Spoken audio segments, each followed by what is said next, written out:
Leck, irgendwer hat Wingardium Leviosa auf dem angewendet. Wer war, Wifi? Bist du da irgendwo? Also, das war aber danke, dass du nicht so überfallen lassen hast. Danke für deine Unterstützung. Freut mich. Sehr gut. Oh, da ist Kraut. Oh, ich hab mich noch nie so über Gras gefreut. Ja. Jetzt schleicht die halt einmal ha. Das gibt's doch nicht. Oh ja, da geht's zu. Die haben noch keine LED-Birndeln, habe ich. Da schon Röhrenbirndeln haben die noch. Das ist nicht zeitgemäß. Der Robert Habeck, da sind. Na, da pass auf, wenn ich schicke dann Habeck vorbei, dann hat er sich gleich ausgegeistert. Dann hast du erst ein Gespenst in deiner Bude. War ziemlich cooler auch, definitiv. Oh, jetzt kommt die blöde Fotze von hinten. Möchtest du eigentlich. Oh Gott, das ist jetzt ein zweifelhaft da. Ich hab's. Nein, leider, ich hab's nicht so gemacht, wie ich es gesagt habe, okay? Holt sein Bittchen zurück. Kurze Frage. Das Arkham Asylum, ist das ein Hochsicherheitsgefängnis oder einfach eine Irrenanstalt? Oder beides?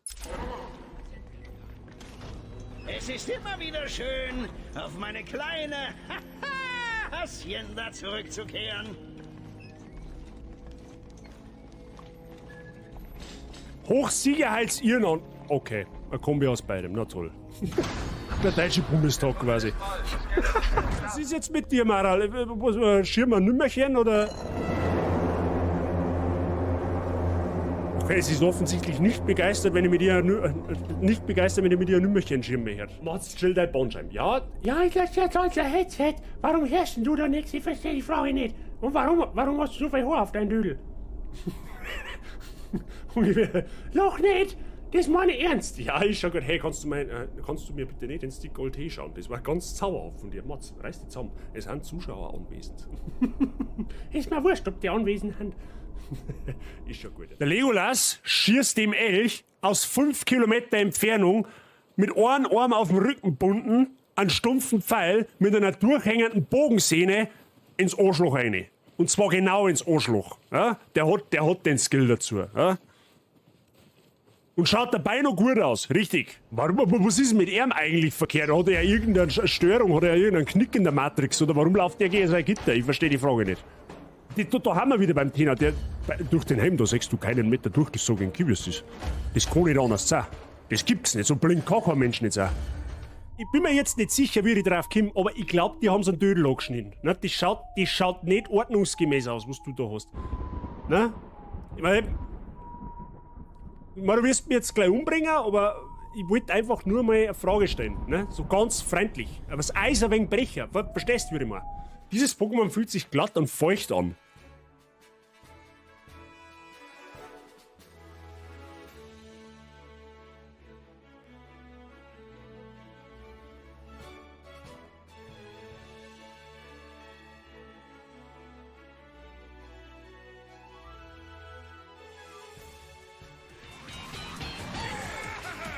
Ja, seh!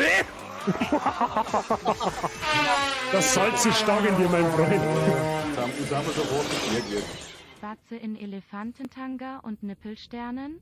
Let's go sich vor Lachen auf dem Boden wälzen.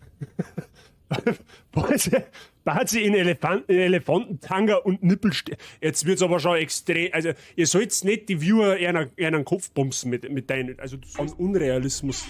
Jetzt mach nicht dir zur Grütze fix, ich red mit meinem Chat, du hast jetzt Pause. Zupfte. Ja, ist mir wurscht, scheiß auf Gegnerpräsenz. Okay, scheiß doch nicht auf Gegnerpräsenz. Okay, das war... Okay, da sollte man vielleicht nicht blindlings reinrennen. Ich war noch so jung. Du blöde Sau, du blöde.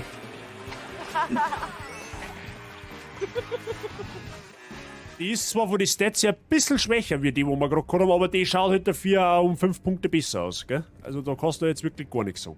Ich mag das nicht mehr. Mehr Fashion ist mehr gut. Scheiß auf Stats, Hauptsache man schaut geil aus. Ist die oberste Devise in einem Soulspiel. Du bist es ist erwiesen, dass du automatisch schlechter spielst, wenn du scheiße ausschaust.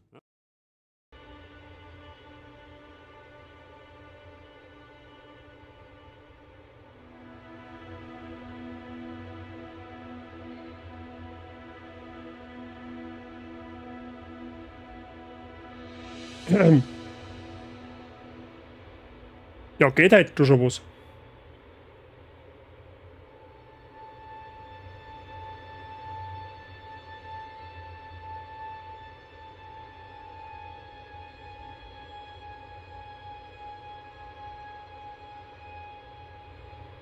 Ja, einen wunderschönen Donnerstagnachmittag, Freunde der Sonne. Ist ja ein Wahnsinn. Da geht ja direkt schon was. Grüß Gott beieinander. Habe ich der Birgit, servus, gut zu Fuß. Grüß die Semkelweif, merci dir für den Lurk. Der Herr King of Barbecue grüßt aus der Türkei. Liebe Grüße zurück in die Türkei, Alter. Was tust du da?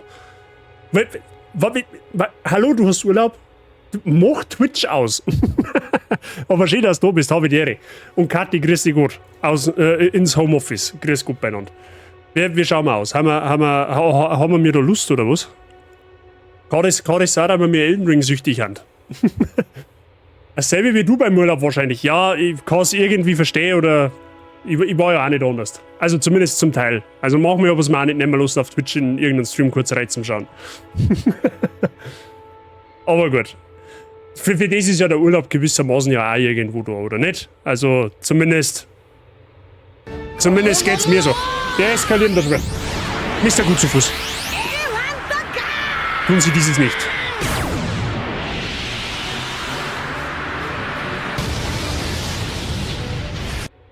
Mr. Gut zu Fuß, vielen lieben Dank, dass du die Birgit in die Bazi Gang holst. Danke dir für dein Gifted Sub.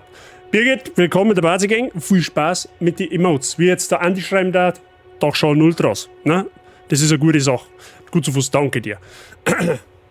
Bier und Bazi geht schon fit. Es sind 2 Bs. 2 Bs muss gut sein. Ne? 2 Bs ist gewissermaßen aufgrund der A. So, ne? Also, vielen Dank fürs Einschauen, dass du da in der Türkei einen geschubsten Content trotzdem nicht auf eine gewisse Art und Weise entgelost. Ne? Ich hoffe, du hast einen schönen Urlaub. Ich hoffe, ja gut, ob du ein schönes Wieder hast, das die dumme Frage kann man sparen, weil das ist wahrscheinlich, dass du ein schönes Wieder hast. Aber ich hoffe, du hast einen schönen Aufenthalt dort. Ne?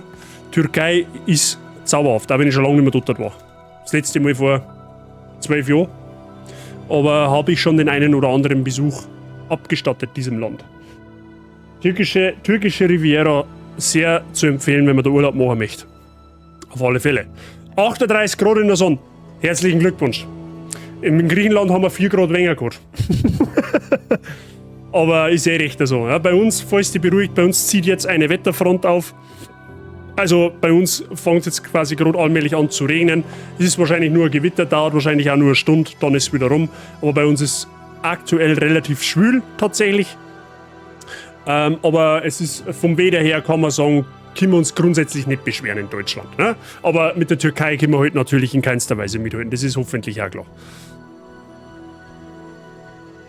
In Wien bin ich nicht zum Stream schauen gekommen, war nur unterwegs. Jetzt, wenn du jetzt anfängst, dich zu rechtfertigen, warum du in deinem Urlaub nicht dazu gekommen bist, Stream zum Schauen, dann hoffe ich mal, dass du so schnell nicht mehr in unsere Firma kommst, weil dann kriegst du einen Einlauf von mir.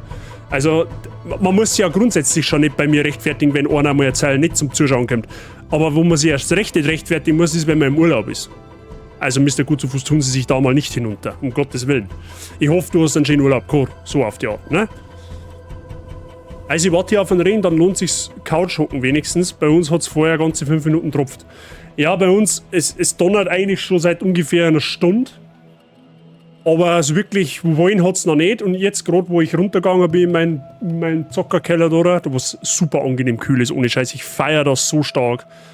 Hat es jetzt allmählich länger angefangen. Ich weiß natürlich jetzt nicht, wie die Welt da oben jetzt ausschaut, keine Ahnung. Wenn es mir irgendwann das Internet zusammenhaut, dann weiß ich, es ist ein wenig gravierender. Wenn es mir das Internet nicht zusammenhaut, wovon ich jetzt mehr ausgeht, dann wird es nicht so weit fein. Tipp jetzt einfach mal. Es war zauberhaft, gefühlt 20 Kilometer gelaufen. Da hast du am dezent quasi Kalorien verbrennt. Respekt. Bazi zieht bald in den Zockerbunker über den Sommer. Ohne Witz, da herunter jetzt in diesem Zimmer oder generell im ganzen Keller herunter, wo wir im Haus haben, hat es vielleicht 18 Grad. Es ist super angenehm da herunter. Also für den Sommer jetzt, da herin zum Streamen oder generell mal für mich selbst zu zocken, ist absolut geil, wenn es draußen elendig schwül und heiß ist. So, ich bin ja wirklich ein Sommerkind. Ich liebe es, wenn es schön ist. Und wir reden da jedes Jahr einmal drüber, auch da im Stream. Beschweren wir uns nicht, dass es jetzt so schön ist, weil wart's ab, in 8 Wochen schaut die Geschichte ganz anders aus. Ne? Weil dann geht jetzt so von der Sommerzeit her, läuft es nämlich jetzt schon rückwärts. Ne? Ab Mitte Juni, nach der Sonnenwende, läuft es ja retour. Und in 8 Wochen fängt allmählich der Herbst an und dann wird es wieder nass und kalt. Also genießen wir jetzt einfach die paar wenigen Tage, die wir in dem Jahr wahrscheinlich noch haben. die wo schön und warm haben, wo man vielleicht ja, einmal ins Freibad gehen kann oder sonst was, weil die Zeit ist ganz schnell wieder vorbei. Ne? Also immer im Hinterkopf behalten. Heute ist 7 Schläfer, so wie es heute ist, bleibt es 7 Wochen. War die auch nicht besser. War die nicht besser. Sag dir, wie es ist. Wenn wir jetzt nach 7 Wochen einen super Sommer kriegen, habe ich absolut nichts dagegen. Das Jahr ist verhältnismäßig sehr nass in den Sommer gestartet. Leider. Ne? Zum Leidwesen vieler anderer. War von Samstag bis Dienstag nur unterwegs. Am Samstagnachmittag habe ich meinen Haxen gedacht, haben meine Haxen gedacht, was machst du für einen Scheiß? Ja, das ist normal, wenn man längere Zeit nicht mehr so krass unterwegs war und dann gibst du das da richtig, dann denkst du erst einmal, ja, Pfui-Teufel, was hat man denn nie da? Das ist ja mit den Sportlern genau das Gleiche. Ich wenn im Winter, wenn die Saison ein wenig weniger ist, dann sportelst du dann auch bekanntermaßen ein bisschen weniger. Und wenn ich dann im Frühjahr wieder laufen gehe, dann denke ich mir, ja, ich brauche eine Sauerstoffzeit. Die ersten 4-5 Mal. Und dann geht es aber auch wieder dahin. So auf die Art, ne? Von daher. Aber gut. Wie gesagt, ich bin tatsächlich froh, dass wir so wieder jetzt haben. Natürlich, so ganz krass schwül müssen es jetzt nicht sein, brauchen wir auch nicht drin. Aber ich sage einmal so, lieber so, dass Sonnenschein und warm draußen ist, bevor wir uns halt, ne? Bevor wir draußen gar nichts tun können. Ich muss positiv sein, ich bringe am Haus umso mehr weiter. Ne? Das ist für mich jetzt einfach perfekt so. Ich kann was machen, wir haben jetzt unsere Terrasse fertig. Jetzt ist noch die Terrasse von meinen Eltern dran, da haben wir die letzten Tage auch ein ganz gutes Stück vorangekommen. Also es hat positive Sachen auch, so ist es ja nicht. Ne? Mir regt mein Gemüse also auf, also eingegangen und verfault. Ich schätze, hat das zu nass war, Tomaten, habe ich bis jetzt eine am Strauch hängen. Ja, ich glaube, ich bin jetzt leider kein Gemüseexperte nicht und auch generell kein Gartenanpflanzmeister. Also ich habe mit dem ungefähr gar nichts zu tun. Aber die Wetterbedingungen, glaube ich, um heuer was anzupflanzen, sind äußerst unzauberhaft. Weil mal regnet es 3 Tage, dann brennt es wieder 3 Tage runter. Du weißt nicht, wann du wie wo spritzen sollst, weil kommt der Regen oder kommt kein Regen. Wenn es da spritzt und regnet, dann das saufen. Wenn es nicht spritzt und regnet nicht, dann verdienen es. Kann ich irgendwo nachvollziehen. Ich glaube, dass das heuer gar nicht einfach ist. Und Schnecken haben wir auch ohne Ende heuer. Also bei uns im Garten, wir brauchen eigentlich 2-3 Stockenten, ne? Die wo da mal durch unseren Garten durchwaschen und Schnecken fressen. Das ist brutal. Also wenn's jetzt regnet und noch mit Sonne rauskommt, dann garantiere ich, dann haben wir mit Sicherheit wieder 20, 30 Schnecken irgendwo im Garten verteilt. Weiß ich nicht, wo die heuer vor mir herkommen. Aber sei es drum, ist halt so. Ne? Kann man nichts machen. Ich habe jetzt endlich was gefunden, dass mein Salat nicht mehr fressen. Ja, diese Info oder diesen Cheat darfst gern teilen. Ich glaube, also Dwifey ist glaube ich auch am Gemüsepflanzeln und Birgit ja bekanntermaßen auch. Die können vielleicht auch irgendeinen Austausch brauchen, wie man sich diese Biester da vom Leib hält. So einzig gut ist, bei meinen Eltern läuft da auch nicht. Das heißt, es ist nicht nur Maischildschnecken, habe ich das Jahr keine einzige gesehen. Das ist wahrscheinlich auch immer von Gebiet zu Gebiet unterschiedlich. Aber bei uns, wie gesagt, was wir heuer Schnecken im Garten haben, das haben wir schon lange nicht mehr gehabt. Uns, also falls die beruhigt, uns das Gemüse, wenn wir uns anbauen, da auch nicht werden, weil uns da gnadenlos Schnecken zusammenfressen. 100%. Mir ist ein Knoblauch in der Kirche geschossen und den habe ich einfach dazwischen eingesteckt. Seitdem ist er Ruhe. Okay. Ja, mach ich im Wesentlichen mögen Knoblauch und manche mögen es halt nicht, gell? Aber nett to know, dass Knoblauch auch ein Schneckenabwehrsystem sein kann. Jetzt ja was brutal mit Schnecken.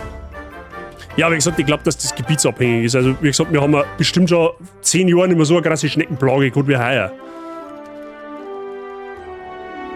Am Montag im Tiergarten Schönbrunn war ich schon fertig in der 6 Stunden gewesen und nah am Schluss und die über 6 Stunden am Zentralfriedhof. Du warst 6 Stunden am Zentralfriedhof, was hast du denn da? 6 Stunden angedacht, oder wie? Vielleicht waren meine Schnecken bei dir, Bazi. Nein, weil das hätte ich erkannt. Das hätte ich wahrscheinlich erkannt, weil die hätten dann irgendeine Heavy-Metal-Ketten angehabt, die Schnecken. Die haben definitiv nicht von dir gekommen. Oder hätten einen Satanskreisel hinterm Bugel gehabt oder am Schneckenhaus, was weiß denn ich, aber auf alle Fälle waren die nicht von dir. Ich war mit 4 Stunden am Zentralfriedhof. Ja, es ist blöd, wenn du mal beim Grabstein voll schon birgst, gell? Da, wenn du einmal voll schon birgst, dann kommst du nicht mehr so schnell raus. Stell dir mal mehr witzig vor. Warum kommen sie nicht spät in die Arbeit? Ja, ich hab mir am Friedhof verlaufen. Hä, was? Na gut, Freunde der Sonne. wir werden heute, es wisst ihr es, wir werden heute in Elden Ring weiter durch. Wir werden heute erkunden. Ne? Ein Zuschauer hat mir eine Whisper-Nachricht geschickt. Vielen Dank an der Stelle. Der hat mich nochmal freundlichst spoilerfrei darauf hingewiesen, dass wir uns in dem Dungeon, wo wir letztes Mal am Schluss noch waren, ne, in dieser komischen Schmiede, dass ich mich da noch mal ein bisschen umschauen soll. Ich habe dort wohl eine brutale Waffe übersehen. Mit dem kleinen Hinweis bei der letzten Tür, die wir aufgemacht haben. Soll ich noch mal genau schauen. Das werden wir natürlich da. Also ein bisschen backtracken werden wir heute. Und wir werden auf alle Fälle noch im Startgebiet ein bisschen backtracken heute. Da hab ich wohl einen Dungeon, oder was heißt hab ich wohl? Da habe ich einen Dungeon übersehen, wahrscheinlich, oder glaube ich sogar 2 Dungeons. Die werden wir uns auch anschauen, die habe ich mir auf der Map markiert, wo die sich befinden. Da werden wir auch reinluren. Und dann schauen wir einfach mal. Ich werde halt ungefähr bis um eine halbe Simme sowas live sein, halbe Simme, dreiviertel Simme ungefähr, weil wir haben halt noch eine Grillerei. Und da meine ich, passt ihm das. Ne? Ich hoffe mal, dass uns halt nicht irgendein Mainboss dazwischen grätscht. Weil ganz ehrlich, für die nicht da waren, ich habe den Mainboss beim letzten Mal geschafft. Endlich. Lang hat es gedauert, aber der Boss ist down. Das heißt, jetzt ist erstmal ein bisschen Chili-Billy Welterkunden angesagt. Ne? Das nehmen wir einfach außer. Und dann schauen wir einfach, wo es auf uns zukommt, okay? Ich glaube, das ist der Plan. Nein, ich habe ein paar spezielle Gräber bzw. Sektionen angeschaut. Alter jüdischer Teil zum Beispiel und die Klassiker wie Falco und Udo. Ja, stimmt, da hast du ein Foto eingesteckt von. Jetzt bin ich mir nicht mehr, ich glaube vom Udo Jürgens oder vom Falco, eins von beiden. Also auf alle Fälle habe ich irgendwo ein Foto gesehen. Ich glaube, dass bei mir auf dem Discord selber war tatsächlich. Aber ich bin mir jetzt nicht mehr hundertprozentig sicher. Aber klar, wenn du halt natürlich einmal rumkommst, dann schaust du sowas natürlich auch an, gell? Sehr logisch. Gut, dann switchen wir da mal. Ansonsten hoffe ich, dass euch alle gut geht und dass Bock habt, an diesem Nachmittag ein bisschen mit mir in Elden Ring rumzuchillen. Ne? Jetzt musst du einen Rasenmäher anschmeißen. Headset it is, Birgit. Headset it is.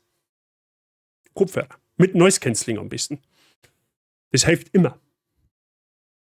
Ich habe jetzt auch übrigens mitbekommen, ne, die ganzen Mimimi-Babys, denen wo Elden Ring zu hart war, das DLC, die haben jetzt scheinbar so laut geheult, dass Bandai bzw. FromSoft sich darauf eingelassen hat, einen Patch zu bringen, den man installieren kann, damit das Spiel leichter wird. Bevor die Frage kommt, nein, ich werde mir diesen Patch nicht installieren. Weil ich weiß, worauf ich mich einlasse. Ja? In diesem Sinn. Ja, dazu muss ich aufstehen, bin ich am TV. Ach so, ja, dann Grüße an deinen TV. An der Stelle. So, Freunde der Sonne. Ich habe eine Sache offstream gemacht, weil ich einfach probieren wollte. Könnt ihr noch an diesen Feuerriesen da erinnert? Den habe ich umgepimmelt. Ich hab mich da, glaube ich, eine Stunde gespielt, bis ich herausgefunden habe, wie man die macht. Und was hat der droppt? Das sind im Endeffekt das gleiche, diese Feuerriesen sind das gleiche wie diese Baum-Avatare aus dem Main-Game. Die droppen diese Dinger hier. Und von dem Riesenofen, die heißen Ofen tatsächlich, habe ich das gekriegt, die abwehrende Bleiträne. Verstärkt in Arznei gemischt spontane Abwehr. Ich habe keine Ahnung, was die Bleiträne tatsächlich macht oder wie genau sie das macht. Aber im Endeffekt kriegen wir da für unsere Arzneiflasche solche Zutaten tatsächlich, wenn man diese Ofen legt scheinbar. Und da gibt es wohl mehrere in der Welt. Ne? Das ist das Einzige, was ich offstream gemacht habe. Dann haben wir ja letztes Mal da stehen bleiben, ne? Da habe ich ja gesagt gehabt, da werden wir noch ein bisschen weiter erkunden. Ich habe mir das jetzt alles auf der Map mit einer Markierung gesetzt, wo ich hingehen möchte. Ne? So ein Männlein. Da wissen wir, dass der Totenkopf, da wissen wir, da ist ein Drache. Ne? Den werden wir irgendwann auch mal machen. Das ist halt so ein optionaler Zwischenboss, so ein Miniboss, wenn man so will. Da erinnert ist irgendwie ein Dungeon unten drin. Wie man da hinkommt, wissen wir noch nicht. Und so haben wir heute die Map so ein bisschen abgesteckt, was ich alles noch erkunden möchte. Okay? Da habe ich auch noch was gesehen. Da haben wir scheinbar irgendwie in der Nebelrissfestung, da haben wir mal Droh gewesen, aber haben wir scheinbar nicht eingegangen. Da werden wir auch noch vorbeischauen. Also wir haben eine ganze Menge, was wir da noch ein bisschen erkunden können. Also von daher. Und das da ist wie gesagt der Dungeon, den ich übersehen oder nicht gesehen habe. Ich glaube, dass wir bis dahinter noch nicht einmal geritten haben. Und dahinter ist wohl auch ein Dungeon erinnert. Also das ist so, der Dungeon da ist jetzt auf alle Fälle mal Nummer 1. in dem Dungeon da hinter. Nein, nicht, oder? Der war, wo war denn der? Irgendwo ist der Dungeon gewesen. War das jetzt der, oder? Nein, das ist Nebelrissfestung. Die Ruinen vom Mord. Wo haben wir denn da gewesen? Wir haben doch da letztes Mal irgendwo den Dungeon betreten. Ich muss ihn erst wieder suchen. Bin ich jetzt eh schon blind, oder was? Ah, da, ruinierte Sternfallschmiede. Da müssen wir rein. Der Feier, da habe ich dir eine Grüße aus der Arbeit, 47 Grad, da kommt der coole Bazi gegen gerade recht. Metallhärterei, ja, herzlichen Mr. Der Feier, viele Grüße in die Härterei. Ich weiß, was du durchmachst. Ich war selber schon mal in der Härterei, in der Ausbildung im Sommer. Ist nicht schön. Aber ich wünsche dir trotzdem viel Spaß, auch wenn es wahrscheinlich nicht so angenehm ist. Und halten Sie noch ein bisschen durch. Und schön, dass du da bist. Härterei im Sommer, absolut kein Spaß. So, genau. Das ist auf alle Fälle jetzt mein Fahrplan. Erst mit den Dungeon machen, dann in dem Dungeon Backtracking betreiben, weil wir da scheinbar Waffen übersehen haben und dann schauen wir weiter. Okay? Markieren wir uns das da einmal. Und dann machen wir mal Hotte Höhe. Und dahinter werden wir auch noch schauen dann.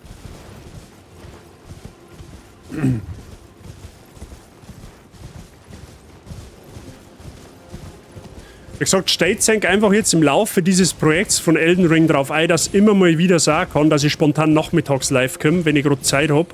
Es ist ja normalerweise der Donnerstag, Nachmittag nicht wirklich meine Streamzeit oder generell nachmittags. Ich bin ja eigentlich immer, wenn, dann abends live. Aber besondere Spiele erfordern besondere Maßnahmen. Und so wie ich das sehe, feiern das die meisten eh vor euch, dass ich mal nachmittags auch live bin. So. Da waren wir auch noch nicht, da setzen wir auch gleich noch einen Marker her. Dass wir da auch noch hergehen.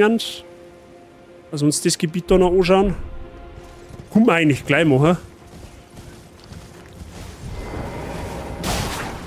Ach ja, stimmt, das habe ich auch noch gar nicht gesagt. Freunde der Sonne, ich glaube, ich habe mir einen absolut kaputten Blutbild gebaut. Und zwar, ich habe meine Waffen, ich bin, was Elden Ring ein bisschen angeht, eingerostet. Vom Wissen her.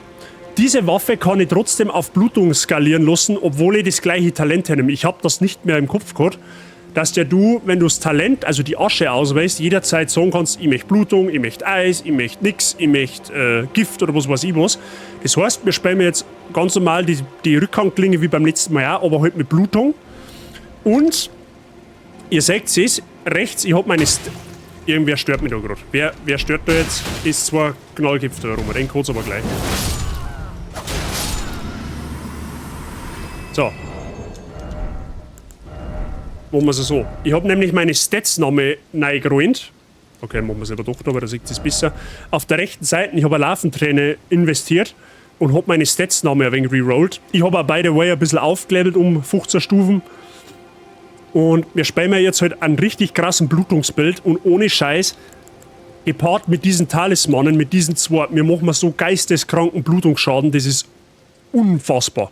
Die Blutung tickt so stark oft und so stark schnell, mir reißt man dort Gegner buchstäblich auseinander. Das ist richtig geistesgestört, was ich da irgendwie zusammengezimmert habe. Von daher sollten wir jetzt eigentlich damage-technisch erst einmal ganz gut durchspeichern.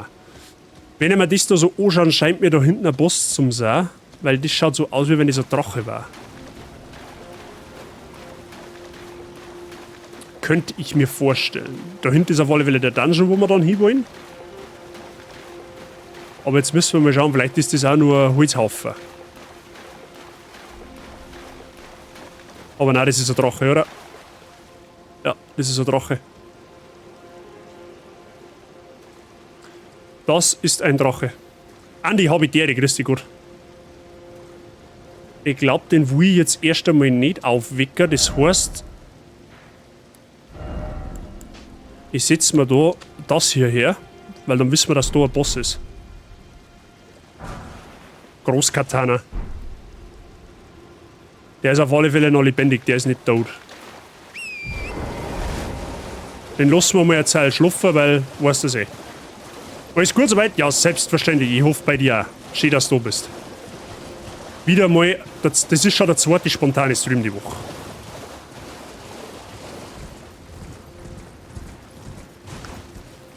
Ah, da ist ein Derfall. Da hinten kann man springen auf alle Fälle. Schauen wir mal, was da Phase ist.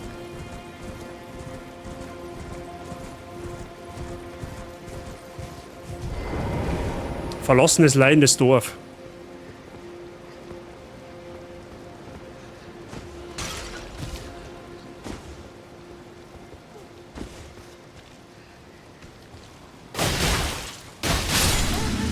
Ich habe jetzt 4-mal, das hat man jetzt zum Schluss gesehen, ich habe jetzt 4-mal auf diesen Gegner eingehauen und schon keine Blutung. Das ist so geistesgestört, wie schnell das tickt. Jetzt sehe ich gerade, das habe ich mir nämlich beim letzten Mal schon gedacht. Ganz kurz. Ich werde mein Cam ein bisschen aufrutschen. Dann seht ihr ja nämlich, wie die Waffenfähigkeit heißt, ne? Dann habt ihr ein bisschen mehr Übersicht. Das ist mir letztes Mal erst aufgefallen.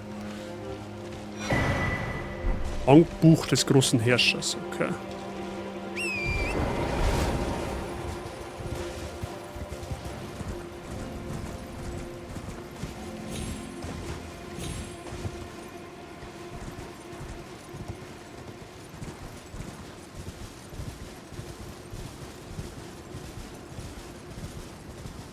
Na, lassen wir die einmal laufen, aber die tun uns jetzt aktuell gerade nichts.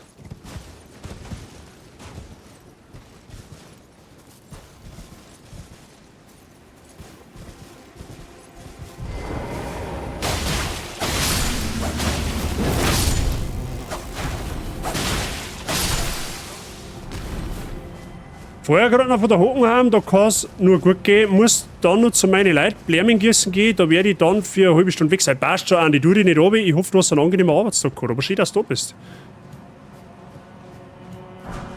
Gebrochene Rune, okay. Heute ist Exploring angesagt, Andi. Also wir werden heute, also geplant ist jetzt einmal kein größerer Boss. Ich möchte heute einfach die Welt ein bisschen erkunden, ein bisschen Backtracking machen und den einen oder anderen neuen Dungeon noch machen, den wir entdecken können. Und dann schauen wir mal, was auf uns wartet.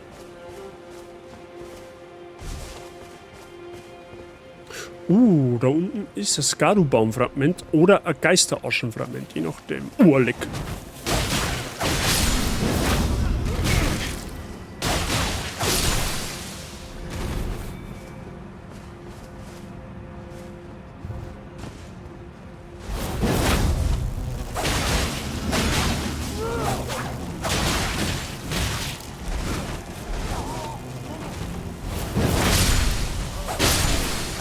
Leck, Trippelblutung. Insane einfach. Der Bild ist so insane, das gefällt mir richtig. Beehrte Geisterasche. Naja, wenn man sich nach einer Stunde denkt, ich will wieder heim, wo es nicht so geil. Ja, gut, okay. Aber Andi sagt positiv, heute ist schon Donnerstag. Ne? Also morgen noch und dann ist die Woche auch schon wieder geschafft. Gut, ich rede mir leicht, weil meine Woche ist seit Mittwoch geschafft.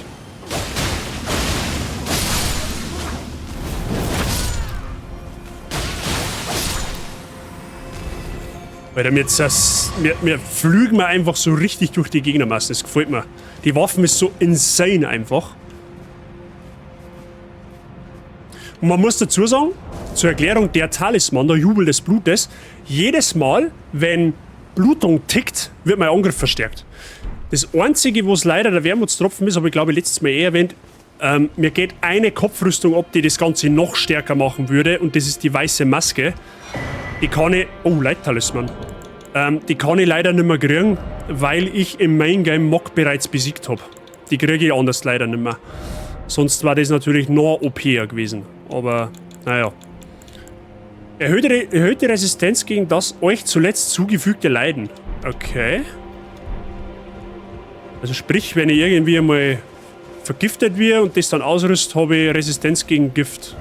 Interesting.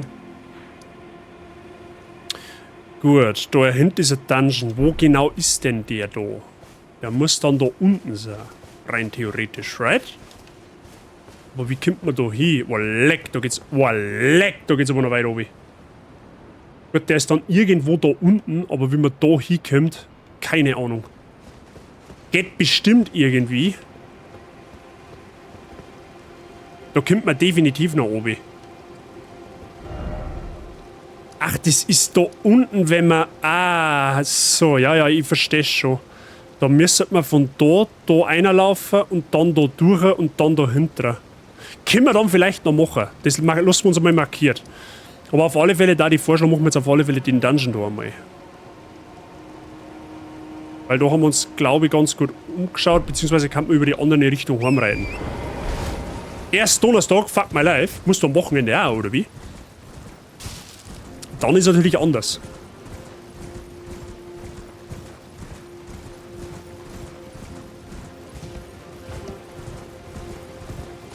Und die Weide einfach so düster ist, oder?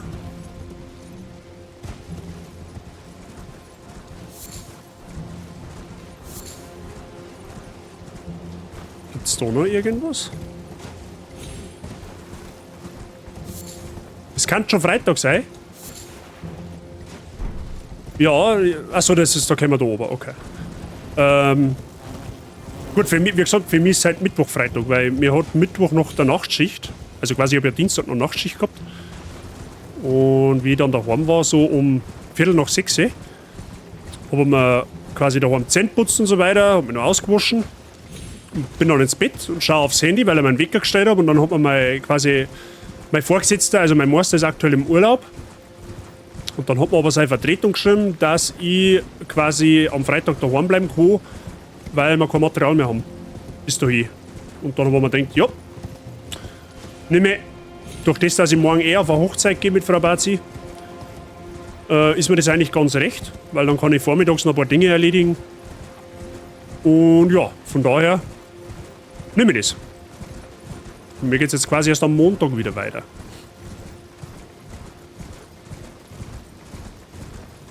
Bei mir ist Glas generell immer halblang. Oder ganz lang. Ja, es gibt so Tage. An manchen Tagen soll das so sein. Ist das in Ordnung? So, da ist der Dungeon jetzt. Okay.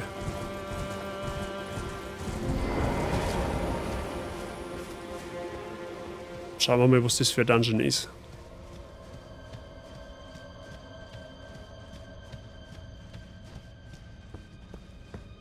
Okay, Musik wird auf alle Fälle schon mal ein wenig intenser.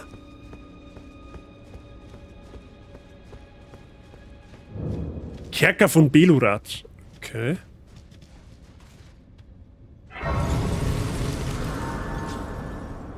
Ja, dann werden wir da mal rasten.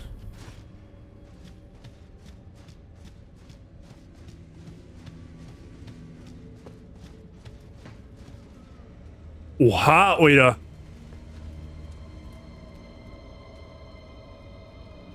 Einfach Moria. Holy shit, Alter. Wie geil schaut denn das aus, bitte?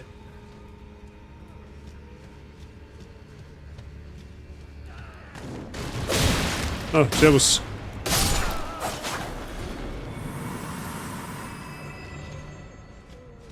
Oder ein lauter so Töpfe, ne? Der ist Blerner. Gefrorene Made. Lecker zum Fischen, oder?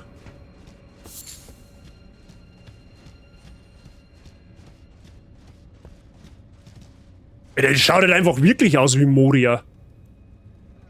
Richtig geil.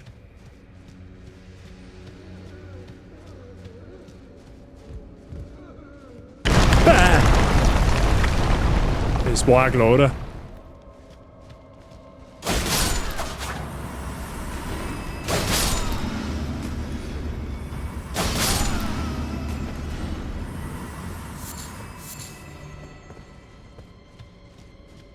Okay, da geht's um mich über dünnes Nadelöhr, okay.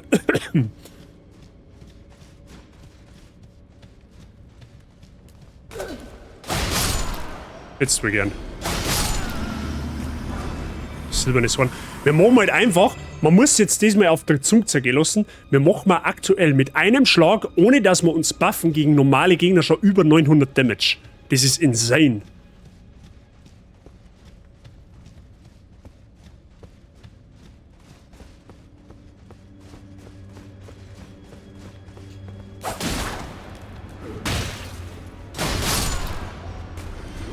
Mit 2 Schlägen 900, so wollte ich sagen. Okay, da kommen wir nicht rein. Ja, der Berg Wildstadt, die rösten, da hast du recht. War ausgesetzt in der Wildnis, war aber so eine coole Serie auf D-Max. Das habe ich aber voll cool gefunden. Da bin ich von meiner Ausbildung heimgekommen. Da war es so 5 oder so. Und ab 6 oder so ist das Survival-Ding gelaufen. Erst ausgesetzt in der Wildnis, dann Abenteuer Survival und dann neu irgendetwas. Weiß ich nicht mehr genau.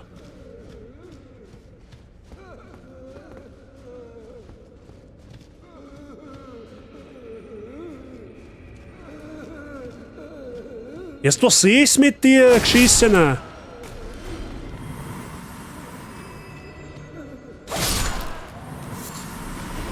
Der blärt, weil die Made gefroren ist, scheinbar, oder was?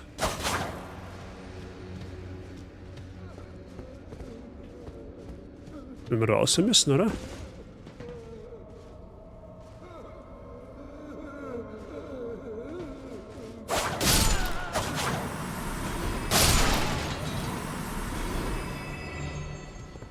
Da läuft doch garantiert noch irgendwas Größeres umeinander wie die Haumdauer da, oder?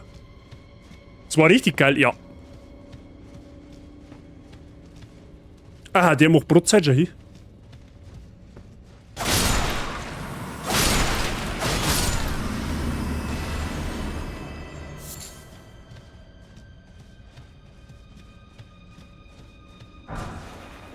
Gebrochene Rune, ja, okay.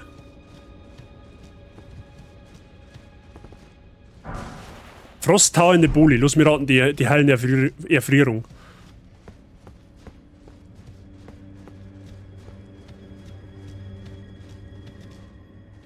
Oh, bitte nicht das Glas, alles, nur das nicht. Ich verspreche es, ich werde es nie wieder tun. Ich schwöre, ich werde leben wie ein Heiliger. Bitte, ihr müsst mir vergeben, vergebt mir bitte. Ja, von mir aus, okay, mache ich. Keine Ahnung, hast du ein Maßglas umgeschüttet oder... Oh shit. Okay, ich sehe mich da potenziell ein paar mehr sterben. Das wird eine Sprungpassage, I guess.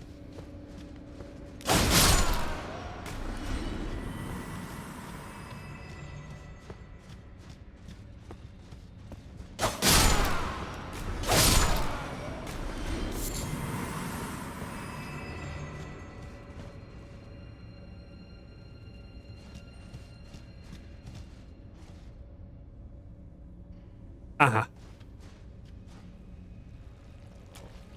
Was bist denn du?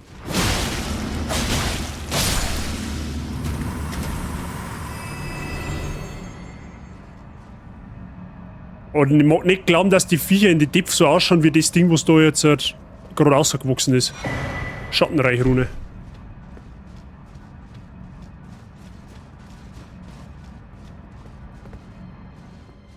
Herzlichen Glückwunsch, jetzt soll ich da oben, oder was? Oh Gott.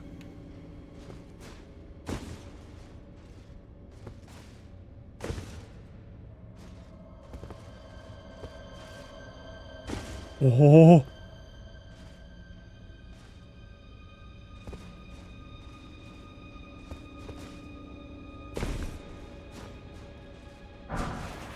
Schon gescheit knapp da, gell?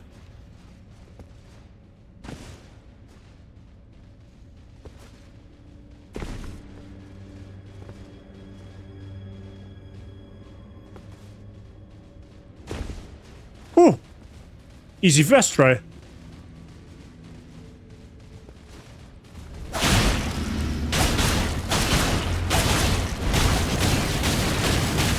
Aber...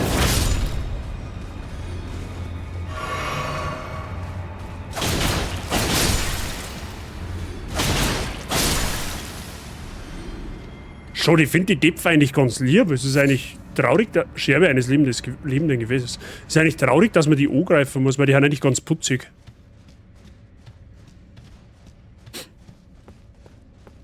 Okay.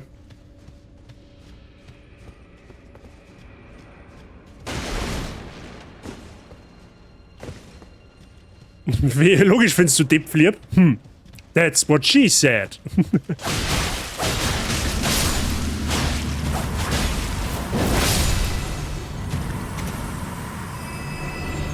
Also wenn man jetzt mal überlegt, dass der Ehren-NPC Alexander so ausschaut wie so ein hingeschissener Fleischbatzen, das mag ich nicht glauben. Menschenknochensplitter, das will ich einfach nicht glauben. Der Topf war unflauschig. Ja, natürlich war er unflauschig, aber die kleinen Töpfe, die sind ja eigentlich putzig. Ne? Was... Wäh.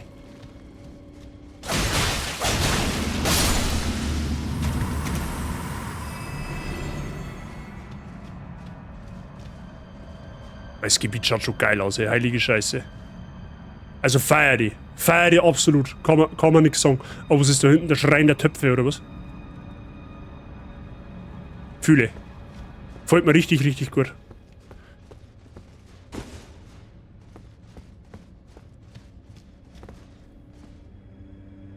Wenn so ein Hirnbatzen dann außergrabbelt, sind sie auch nicht mehr flauschig. Ja, das stimmt. Dann haben sie ihn eher ekelhaft.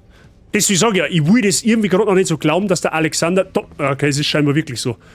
Die Viecher, die wo da umeinander rein, das sind... Also im Main Game sagst du ja nicht, was sich in diesen Töpfen befindet. Aber jetzt wissen wir das quasi auch.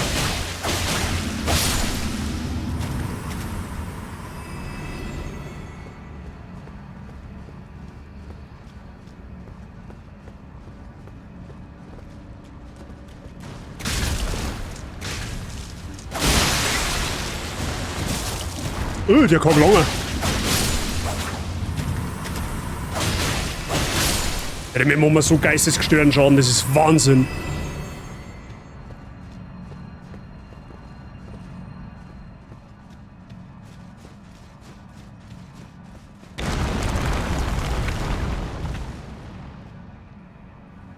Oh.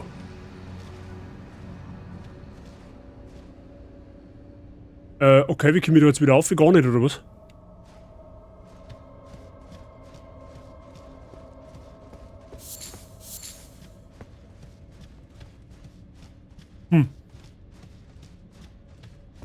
Ja, okay. Wir werden schon irgendwie finden, Schatz, oder?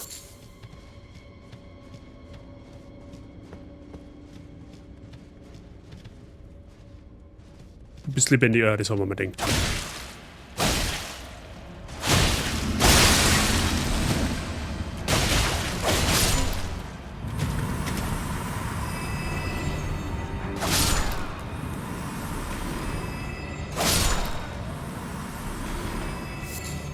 Okay, ist das jetzt ein Töpfe-Labyrinth oder was? Ja, herzlichen Glückwunsch, das könnte jetzt dauern.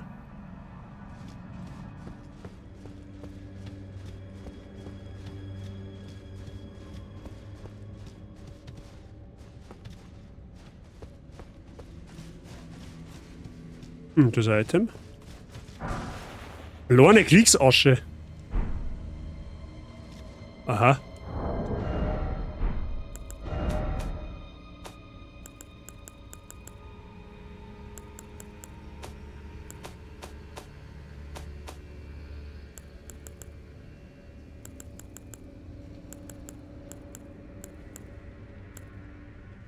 Speerfeuer. Wo ist sie dann?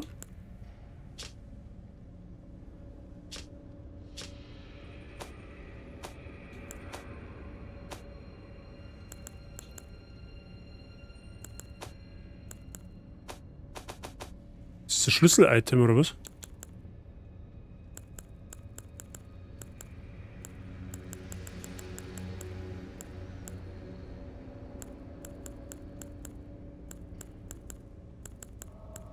Keine Ahnung. Ja gut, jetzt müssen wir da erst schon mal den richtigen Weg finden, ne? Ah. Man eh schon. Okay, lul.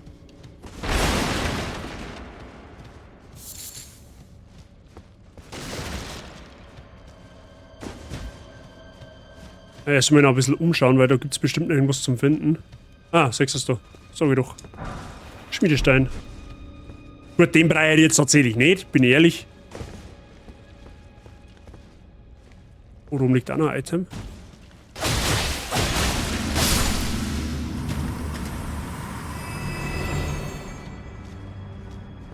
Kathi, hast du dich eigentlich schon entschieden, was du für Souls-like zum Anfangen nimmst? Oder, wie sagst du, was für Souls-Spiel?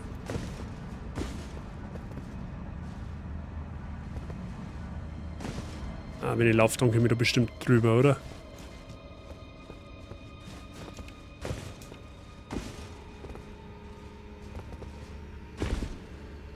Ah, aber da komme ich ja so nicht um.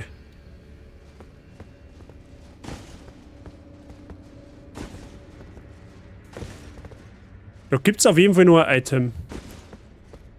Also ich habe schon länger keine Depth mehr gesehen, habe aber dunkel in Erinnerung, dass die immer flauschig sind.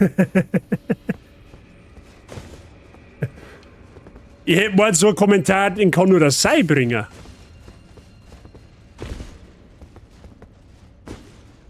So irrt man sich, ne?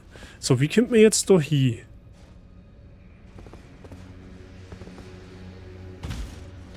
Moment, let me see. Ah, warte mal. Handbuch des großen Herrschers, okay. Da hinten läuft auch noch so ein Hirnbad umeinander. Hey, Sie! Hallo!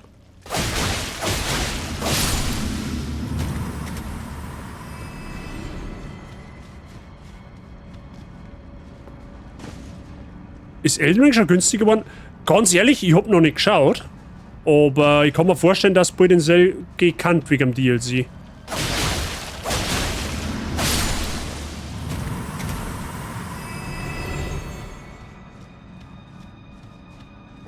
Ich glaube, bei MMOGA kriegst du es für 45 oder so.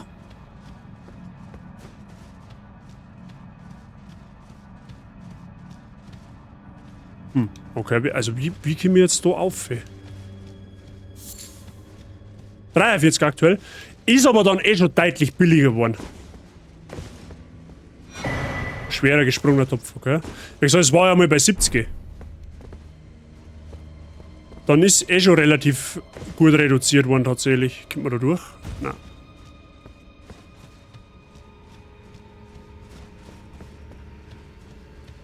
Es schaut ja durch sie gleich aus da drin, ne?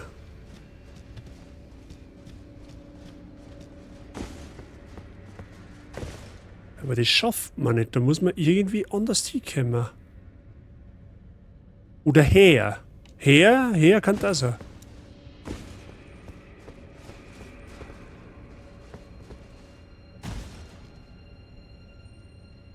Ich weiß eigentlich bloß Tastatur. Musst mal probieren, Kathi. Es kann auch sein, dass du Souls-Likes mit Tastatur und Maus ganz gut gehandelt kriegst. Das ist, ich kann da nur von mir sprechen, ich kann es nicht.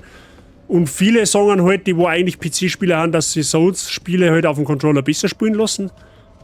Aber das ist tatsächlich dann so, sagt die... Boah, leg du dumme Sau, du.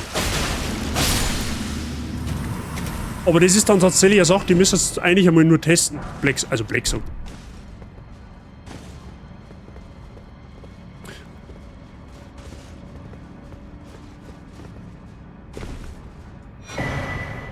Okay, dann haben wir das Item da jetzt auch. Da müsste man da jetzt eigentlich alles haben, weil da oben schaut es nicht aus, wie wenn es außer Kerzen noch was gab.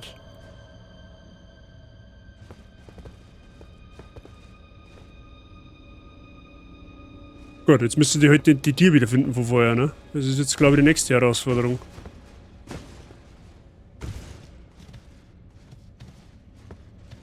Aber Elden Ring kann er da eigentlich als spät zum Einsteigen ganz gut empfehlen, weil du hast halt viele Möglichkeiten, die es dir ein bisschen einfacher machen, damit du mal in eine Soul-Genre reinkommst, so. Also das ist jetzt, also mal abgesehen jetzt vom DLC, das DLC ist brechschwer. Aber das Main-Game kann er auf alle Fälle empfehlen, weil du hast halt, wie gesagt, gibt es halt mehrere Möglichkeiten, wie du es dir halt im Extremfall ein bisschen leichter machen kannst.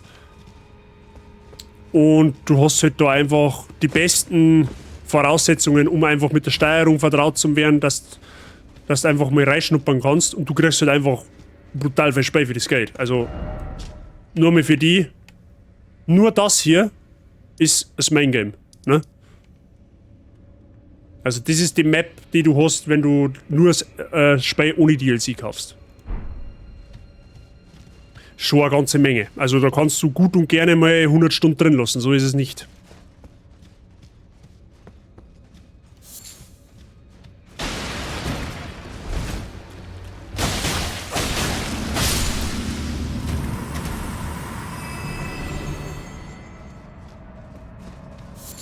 So, wo war jetzt die geschissene Tier? Jetzt ist das jetzt eine Herausforderung.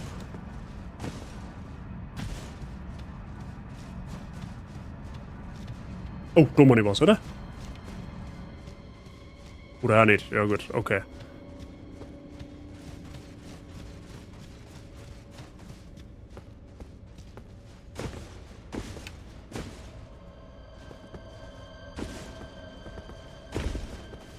Ah, da ist perfekt. Ich gehe jetzt einfach mal davon aus, dass wir alles hier relativ abgegrast haben.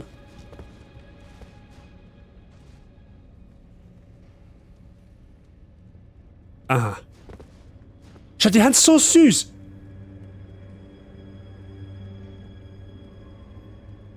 Das bei Dungeons 4 auch schon über 90 Stunden. Ja, wie gesagt, das ist kein Problem. Also, wenn dir ein Spiel bockt, in Elden Ring hast du sau viele Möglichkeiten, Zeit totzuschlagen.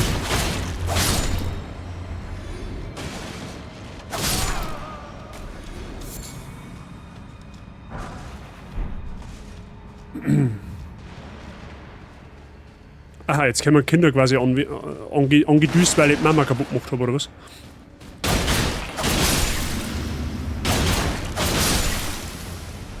Scusi?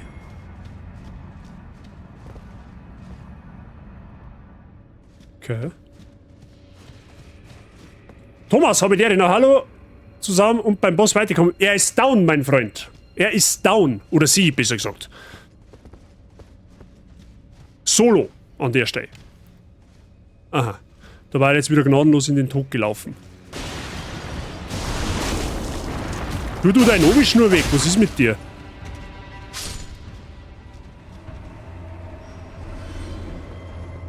Okay. Jetzt kommen da 3 Däpfte her.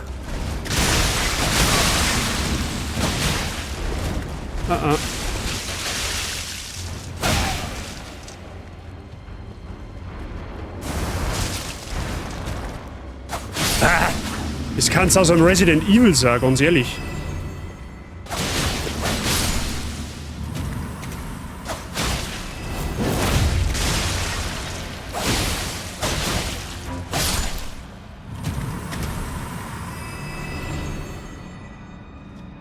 Okay. Oh, da unten ist ein Boss. Da unten ist ein Boss. Danke dir, danke dir. Ja, aber ich hab mein Bild geändert. Ich spiele jetzt im Endeffekt eine Rückhandklinge. Ist auch eine Geschicklichkeitswaffe. Und ich hab das, also gestern oder vorgestern, wo ich den Boss gelegt habe ich den Bild exakt so noch nicht gehabt. Da habe ich ihn ein bisschen anders gehabt. Und gestern habe ich ihn überarbeitet und ich habe jetzt irgendwie eigentlich mehr oder weniger durch Zufall einen ultra krassen Blutungsbild da ausgefunselt. Ich habe auch meine Stats nochmal reingerollt mit der Larventräne und ich beschwere jetzt einfach einen richtig krassen Blutungsbild. Die Blutung, die tickt so häufig und so schnell und so stark, es ist irre. Da bin ich mit die Doppelkatana nie hingekommen, wie jetzt so mit der Rückhandklinge hingekommen.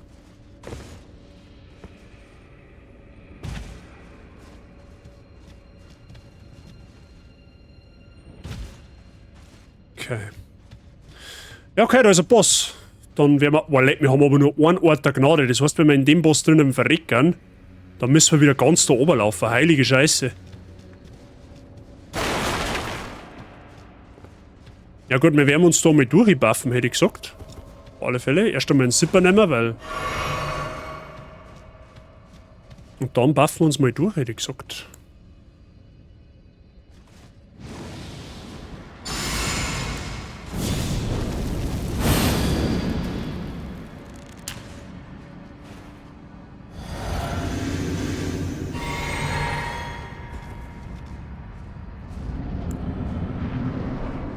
Altmenschen Schwertmeister Onze.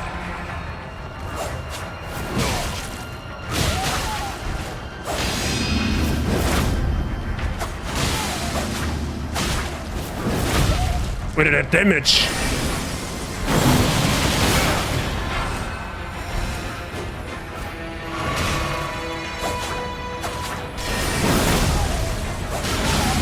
Und wieder Blutung.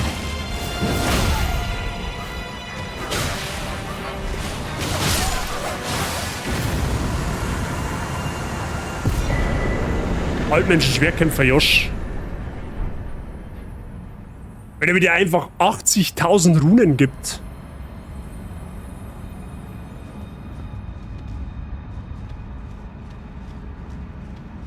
Aber wir haben jetzt den Boss haben wir jetzt zweimal innerhalb kürzester Zeit Blutungsschaden gemacht. Der Bild ist so krank einfach. Achso, da ist der Ausgang, okay.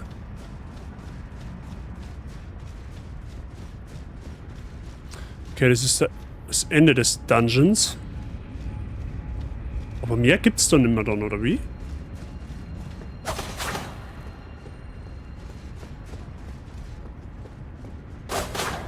Okay, scheinbar. Da ist eine versteckte Wand. Ah, nicht. Ja gut, dann ist da wohl Ende. Na cool. Cooler Dungeon. Cooler Dungeon auf jeden Fall. In welchem Dungeon bist du gerade? Das ist ein Kerker von irgendwas. Gerade auf der Map sagen. Der ist auf, also quasi, du kommst da ja vorne ins DLC rein, einmal da ganz durch und dann ist er da auf der Seite. Da erinnere ich mich im Endeffekt.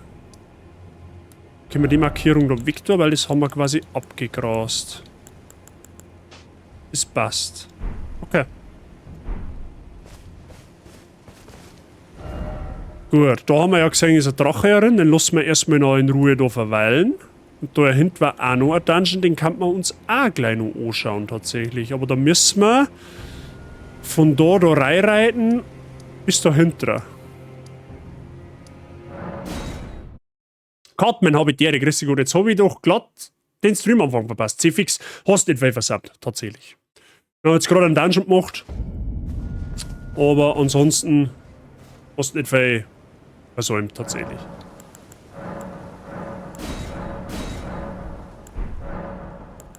Gut.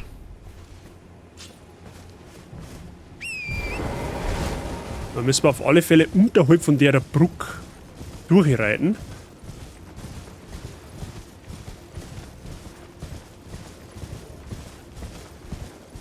Einfach so ein hübsches Spiel, Elden Ring. Die Rückhandklinge, by the way, findet man an dieser Stelle hier. Da. Die liegt direkt da vor dem Sarg. Also wenn einer auf der Suche nach der Rückhandklinge ist, die ist direkt am Anfang dort zu finden. Okay. Da kommt man jetzt wohl nicht so einfach hin, wie ich mir das vorstelle.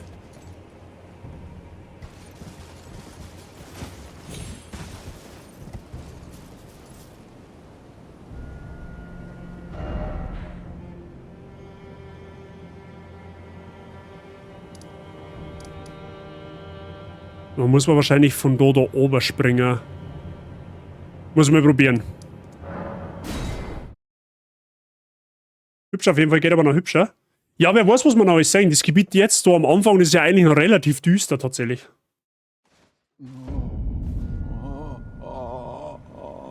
Ach, da ist wieder der Ärmerlappen von letztes Mal. Ja, Chill, ich hab den Boss doch getötet. Keine Ahnung, was du für einer bist.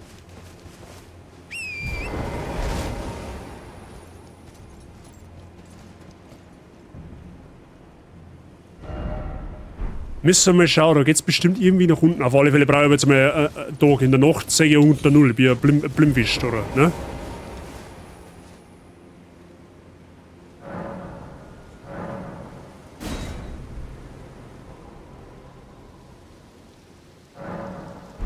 So, jetzt war der Name von deinem Kater.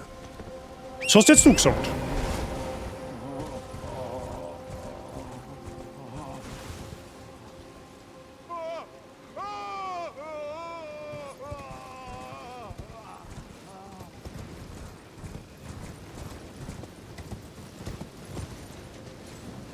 Aha, ich hab schon gesehen. Aha. Aha. Hab ich schon erlurt. Hab ich schon erlurt, wie man da oben kommt. Das wird zwar jetzt wieder so ein Teichselei oder mit dem Ross, aber das werden wir schon irgendwie. Hingehen. Das ist schon wieder so ein Arschlochvogel. War eh klar, dass du nicht umsonst da stehst. Ab vom Hof.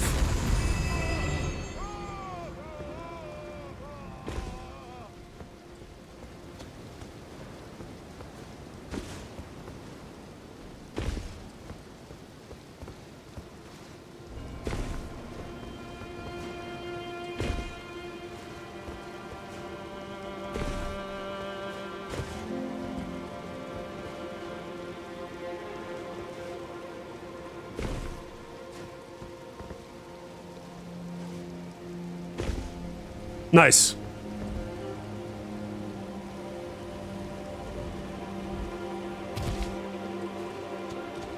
Okay, schon haben wir auf der anderen Seite. Perfekt. Kannst du ein Bläme gegessen auf bis dann. Ja, also ich bin noch da bis ungefähr halb 3 Keine Sorge.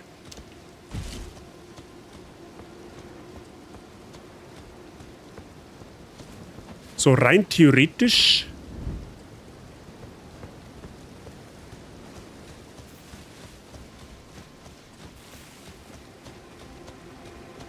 Das scheint wohl auch ein Dungeon zu sein. Damit waren wir doch schon einmal.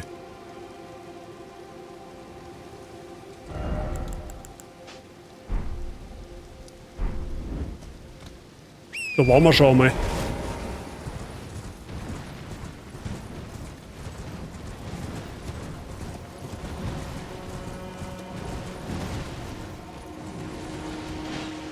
Da geht's noch weiter nach unten.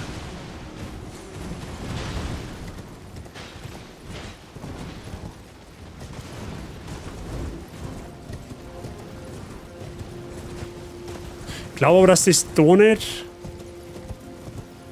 möglich ist, dass wir da nach unten kommen. Da muss es einen anderen Weg geben. Vielleicht über die Seiten dann. Sollen wir schauen.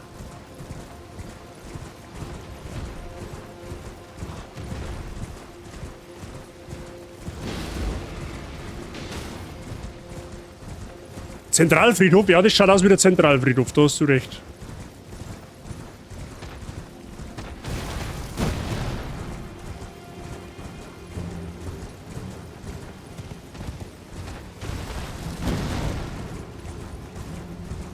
Ich glaube, ich habe so eine Ahnung, wie wir da entlang müssen.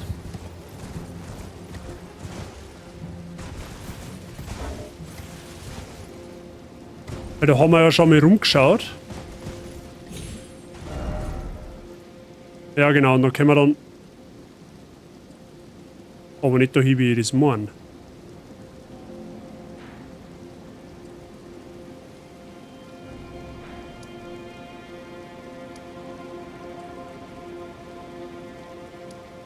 Da können wir dann da einer. Gut, vielleicht geht es aber dann nochmal irgendwo da unten durch. Das kann natürlich möglich sein.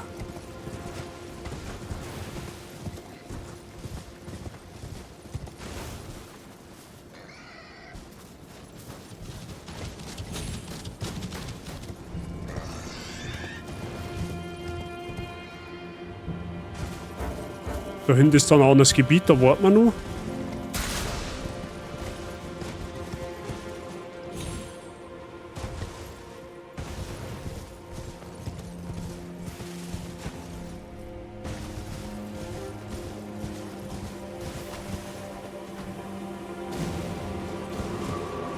Da oben geht's auch irgendwo hin. Komme ich aber nicht von da auf zu, glaube ich, oder? Geht sich das aus?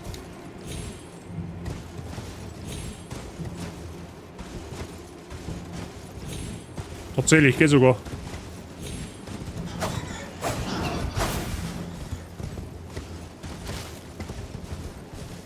Schauen wir mal, wo uns das da hinführt.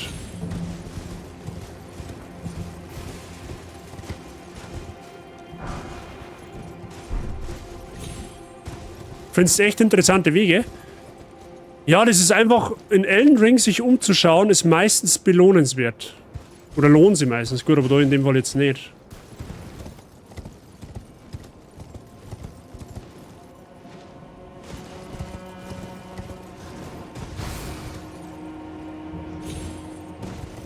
Ich sag, da hinten geht's auch noch weiter, aber da will ich noch nicht hinschauen. Ja, nicht nur im DLC, auch im Main Game.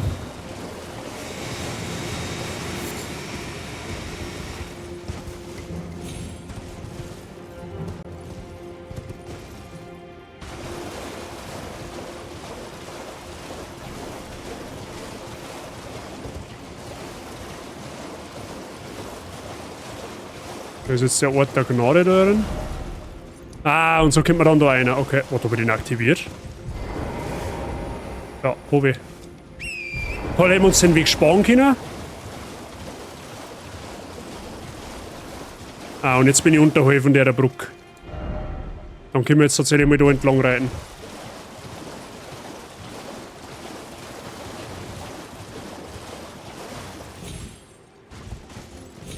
Du hast DLC schon durchgesperrt und gleich New Game Plus angefangen. Ja, GZ an der Stelle. Ich glaube, ich bin noch weit weg. Aber das macht nichts. Weil, los mir ja Zeit mit dem DLC tatsächlich. Aber nice.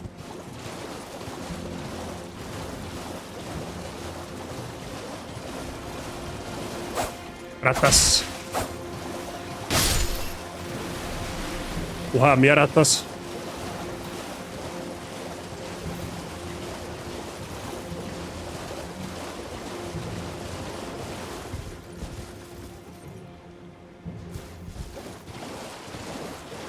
Okay, da gibt's sonst jetzt erstmal nix, oder wie?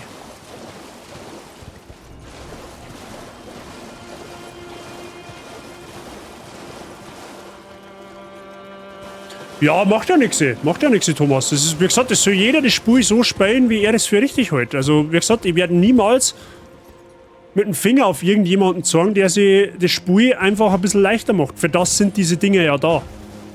Um einfach den Casual-Spielern einfach auch Möglichkeiten zu geben, Elden Ring zu genießen. Man muss nicht den Full-Tryhard-Modus gehen.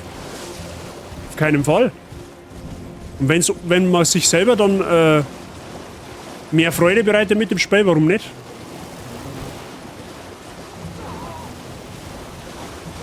Alter, wie viel Wipsen haben da runter? Wahnsinn.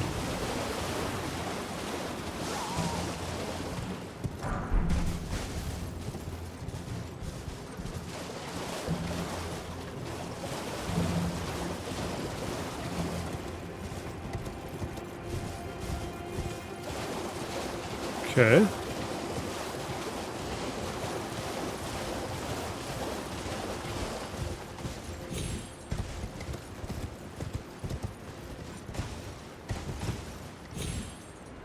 Da müsste jetzt irgendwo der Dungeon sein, oder? Ja, tatsächlich, da ist ein Dungeon.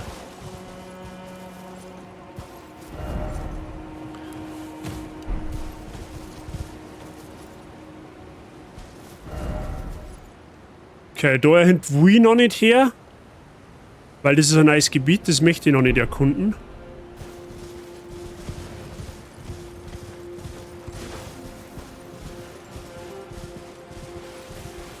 Aber nur mehr rein theoretisch. Gut, da ist Sackgasse, da geht nichts.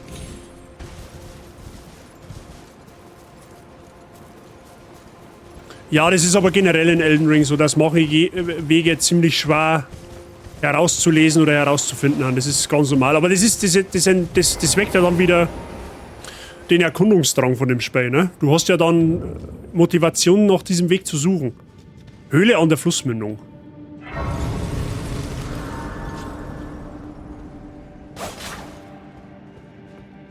Dann schauen wir mal.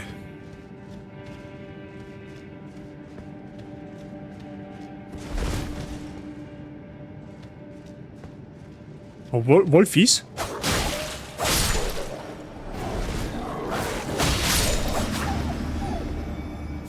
Ich darf den ja in Ruhe lassen, aber...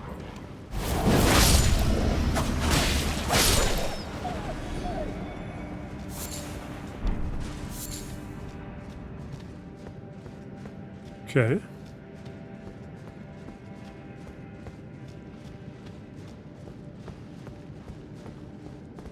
Okay, gibt auf alle Fälle wieder mehrere Wege. Oh, das ist auch Wolfi.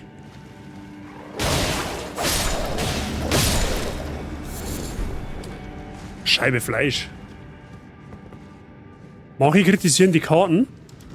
Kann jetzt eigentlich nichts sagen. Also, wie gesagt, gibt Schlimmeres.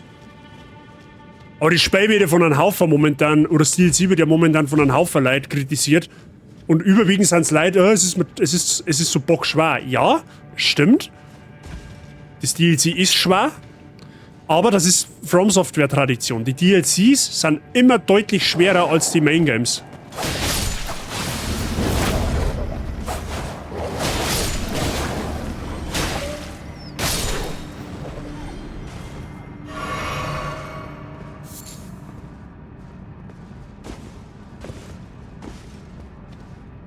Aha.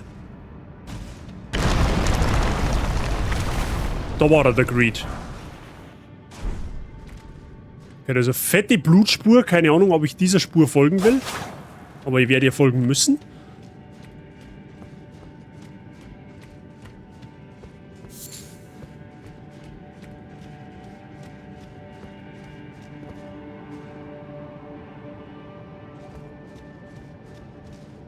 Oh, Brudi, weiß ich nicht, ob ich mich mit all diesen anlegen will. Ich glaube eher nicht. Du jetzt einfach mal so, wie wenn er nicht da war. Vielleicht Agrondeo auch nicht. Doch, tun sie.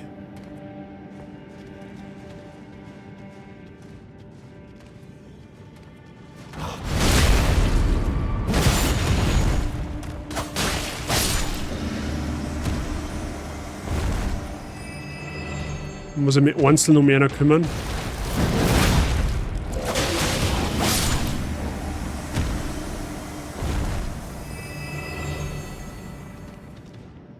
So, bin mal raus, essen, fassen, viel Spaß und Heftel bis später. Kathi, danke dir fürs Dasein. Ich wünsche dir einen guten Appetit.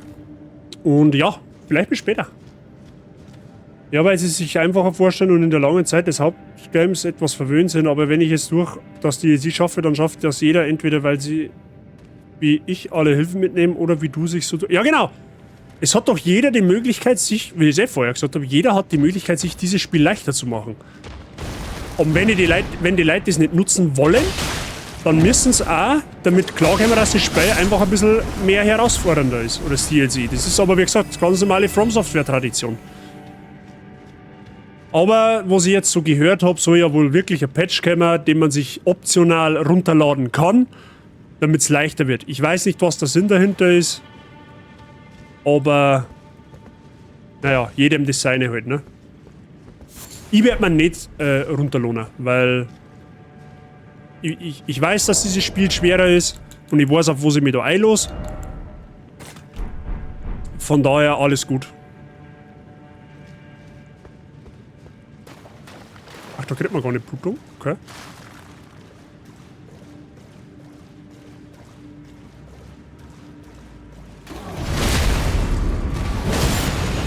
Oh shit.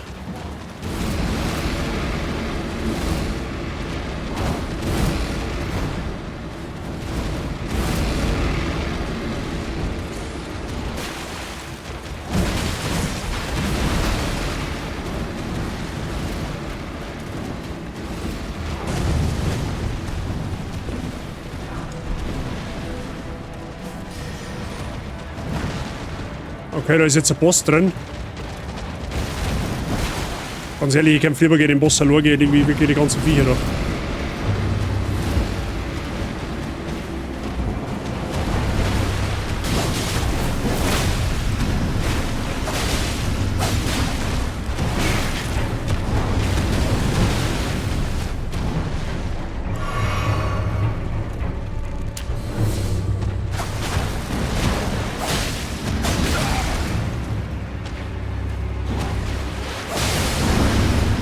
Die Blutung.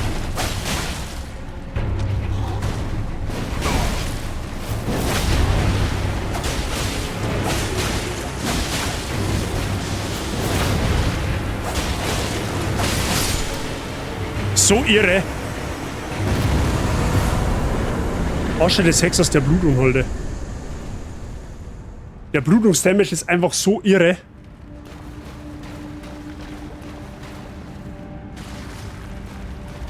Einfach zersäbelt den Boss. Einfach First Try zersäbelt.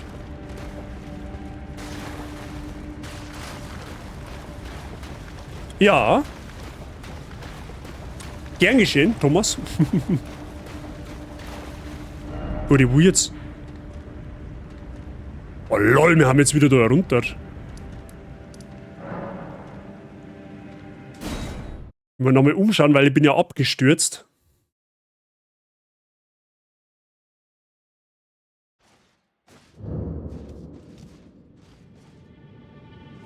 Schauen wir uns halt nochmal von vorne um, in aller Ruhe, ne? Haben wir ja noch nicht, da haben wir bestimmt noch nicht alles gesehen.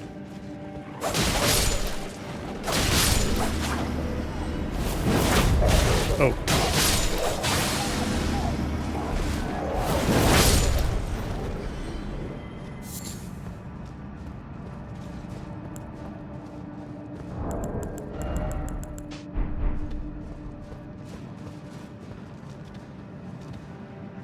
bin ich vorher hintergegangen und jetzt mit da nach unten.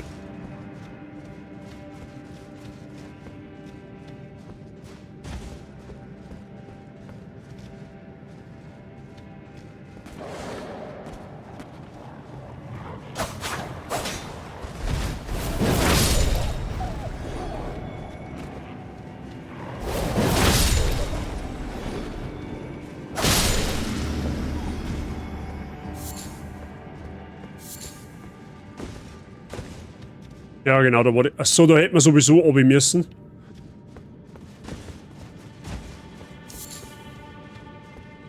Ja, okay, dann ist es egal, dann haben wir den Dungeon tatsächlich.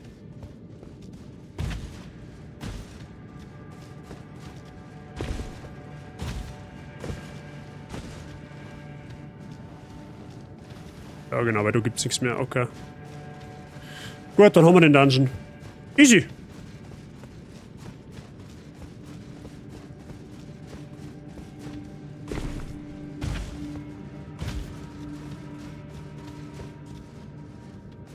Price, habe ich die Ehre. Wer ist da sucht? Ich verstehe die Frage nicht. Gut, der ist abgehakt. Dann haben wir jetzt da, glaube ich, soweit relativ solide erkundet. Wir wissen jetzt auf alle Fälle, dass wir über den Ort der Gnade da unten weitergehen können. Das wissen wir auf jeden Fall. Gut, dann hätte ich fast gesagt, schauen wir uns die Nebelrissfestung einmal an, so wie ich das sage, müssen wir da einmal einfach rundum. Ja. Ja, schaut zumindest genauso aus. Price ist fit bei dir. Aber man denkt, druck gerne ein spontaner Nachmittags Elden Ring Erkundungspfadfinder Stream rein, ne? So.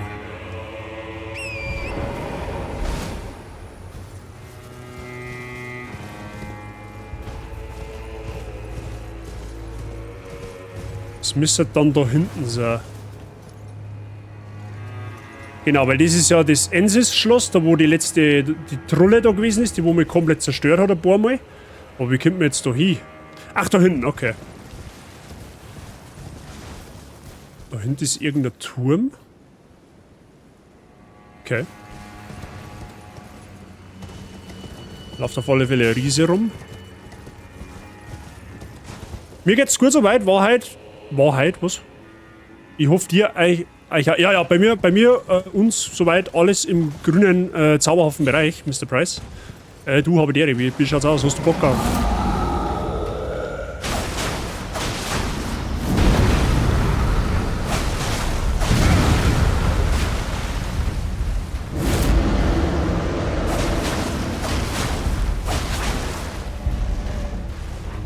Ach, du hast momentan eine Teleportation, oder was?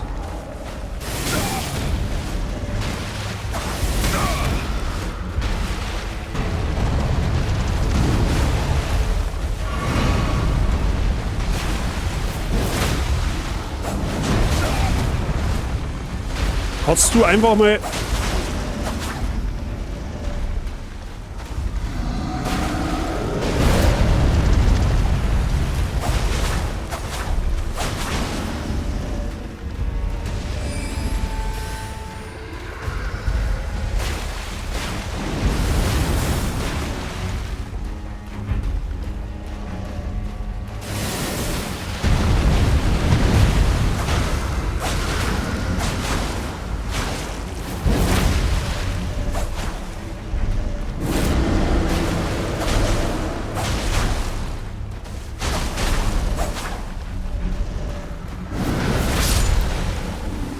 Das war ein Laufgeschnitten, Bulli.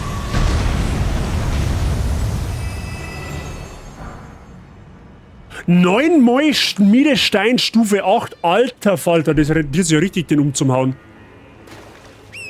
Nimm mir. Was soll ich wieder da hocken? Bin so Bro, macht nichts. Ich hoffe, du hast einen angenehmen Arbeitstag, Price.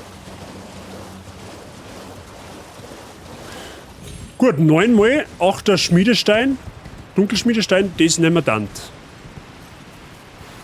So, das ist jetzt das Schloss, nehmen wir mal an, oder? Da ist jetzt drin. Schattenreich Rune, okay. Merci für den Lurk, Birgit. Viel Spaß beim Kochen. Gut, aber wieder um den Turm noch anschauen.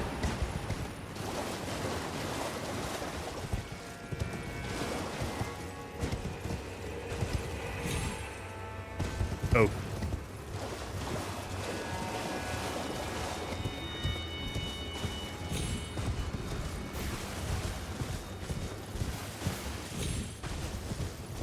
Oh, ist da ein Portal? Da ist ein Portal.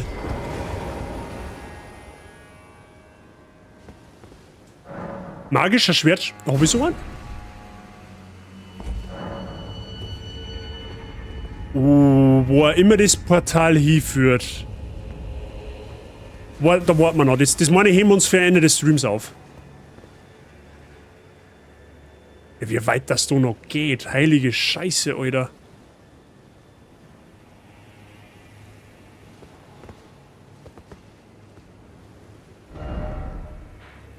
Gut, das ist die Festung da, ne?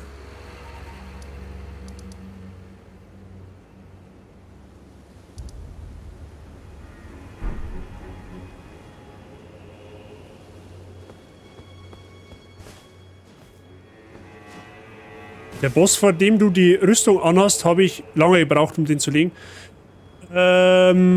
Da habe ich weiß nicht, so 10 Versuche, glaube ich, habe ich gebraucht. 10, 11 Versuche. Aber der hat halt einen geistesgestörten Damage gemacht, der Typ. Aber die Rüstung ist geil, die ist richtig, richtig tanky. Ich habe aber optisch nur eine geiler, ne?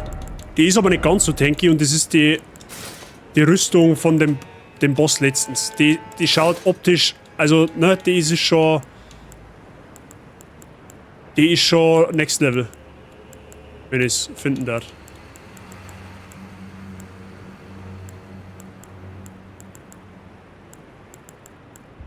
Find's gerade irgendwie nicht.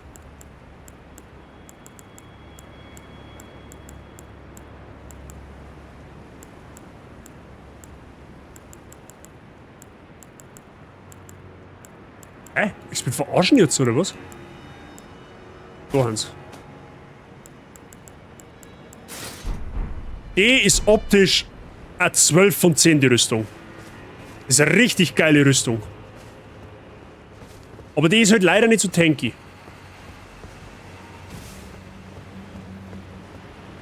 Gut, jetzt schauen wir mal.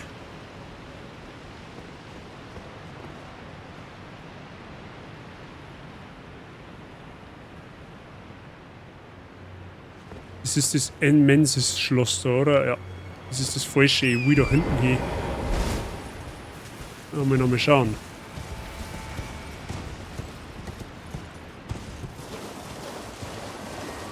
Ist das sie und QR? Ja, weiß ich schon, aber die Rüstung ist trotzdem geil. Ich rede jetzt einfach mal eine Weile mit der Rüstung rum, vielleicht ist ja gar nicht so dramatisch. Im Damage her so.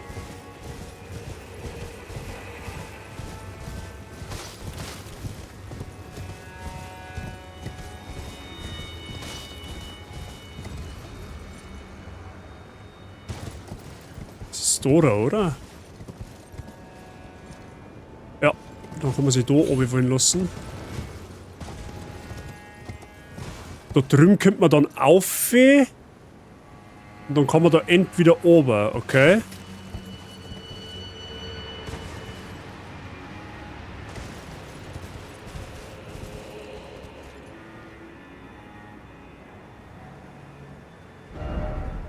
Ach, das ist das da hinten. Moment.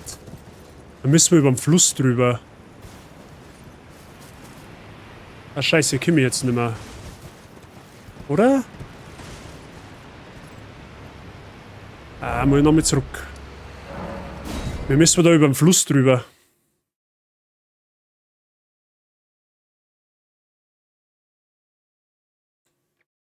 Star Trek Online? Ah, das sagt mir etwas. Das sagt mir leider gar nichts. Da kenne ich mich leider überhaupt nicht aus, was das so geht. Aber freut mich, wenn's Errungenschaft hast. Eine gute Errungenschaft. Okay, aber bisher hat es sich schon mal gelohnt, dass wir uns so weitreichend umgeschaut haben. Da oben ist eine Kirche. Ich vermute mal, das da hinten ist unser nächster Anlaufpunkt. Glaube ich jetzt einfach mal. Ach, und der große Riese war ein einmaliger Gegner. Der kommt quasi nicht noch einmal.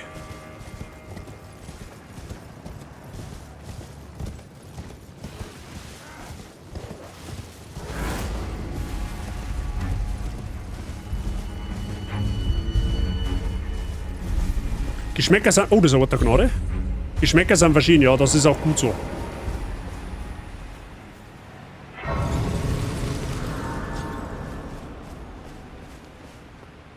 So, aber wie komme ich da jetzt oben ohne... dass ich stirb?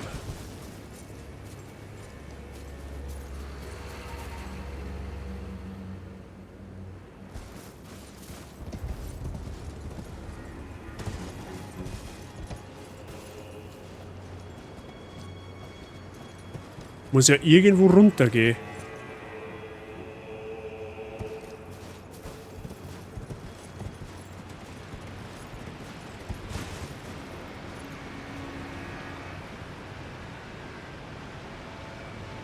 Achso, ich kann... Moment einmal, wenn ich mich da drüben runterfallen los... Ah, ich glaube, ich weiß, wie es geht.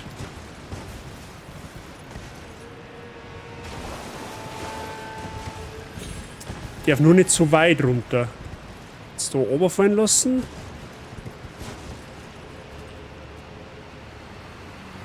Aber dann komme ich ja da nicht mehr um, ey. Right?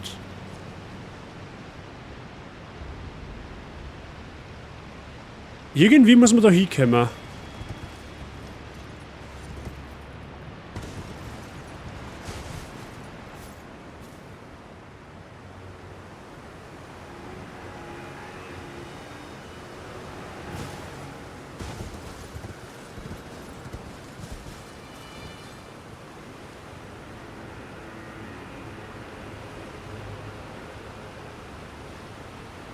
Muss irgendwie gehen, geht nicht anders.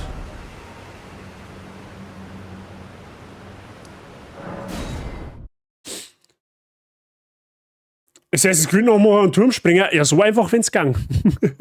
Mal du kannst zwar relativ von hohen, also von relativ hohen Vorsprüngen abspringen, ohne Schaden zu kriegen, aber so hoch.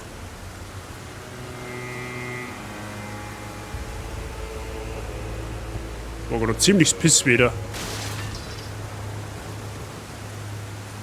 Ah, da geht's, da geht's, da geht's, da geht's. Ah. Man ja schon denkt, das muss ja irgendwie gehen.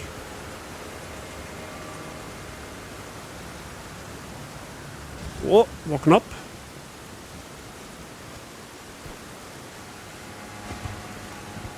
Nice. Spring Secret Ahead, Wichterli, grüß dich. Wie geht's da? Oh, da ist eine Statue von Marika. Das heißt, entweder dass so ein Boss kommt oder... Wait a minute. Die werfen mit Granaten, die Arschlöcher, 100%.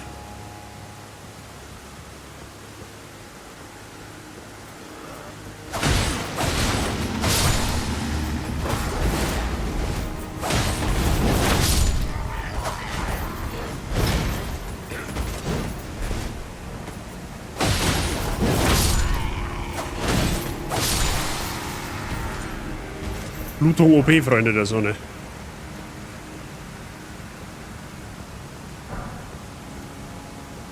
So, was ist da Phase? Ja, da geht's definitiv nicht mehr runter.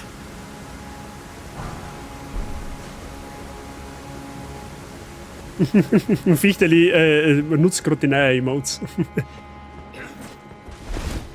Wie genau gehört. Ja, und jetzt, oh.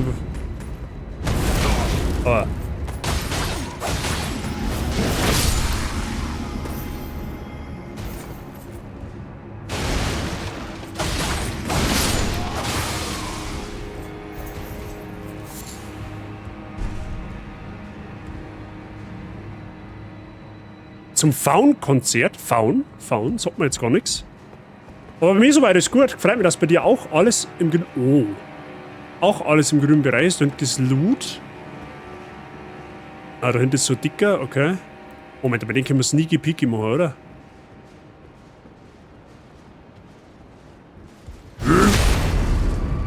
Tschüssi. Er war an der Uni. So, komm ich da zurück? Ja, komm ich. Das ist gut für mich. Oh, hi. What's up, dude? Ja, da müssen wir aber erst einmal über dein Mail drüber kommen, Freund. Ja, so ist er fein schon hin, der hochgegangen.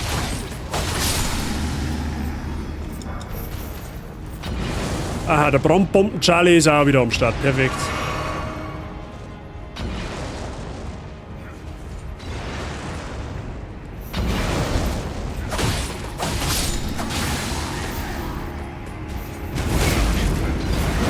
Scheiße. Ja, lol, das hab ich sogar überlebt. Oder auch nicht. Naja gut, jetzt weiß ich zumindest, wie man da hinkommt.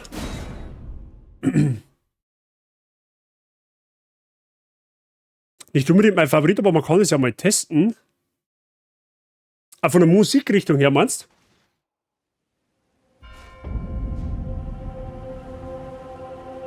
Hä, warum bin ich denn jetzt da wieder?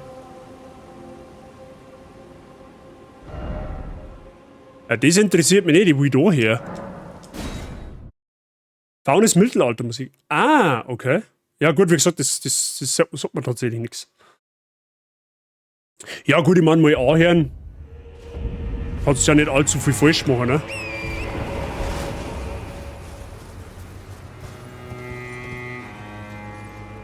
Jetzt muss ich natürlich wieder schauen, wie ich das wieder hingebracht habe.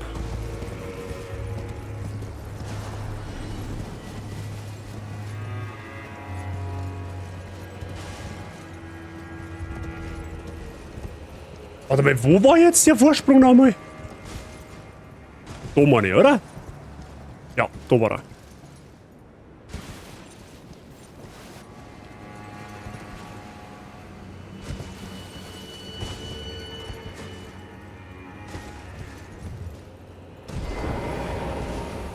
Okay, jetzt ist nur die Frage, wo liegen die ganzen Runen? Liegen die da unten oder sind die komplett weg?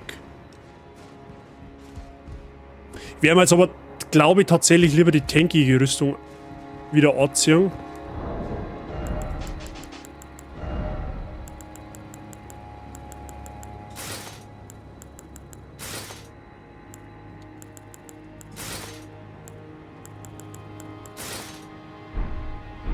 Ja, weil dann hält die ein bisschen mehr aus.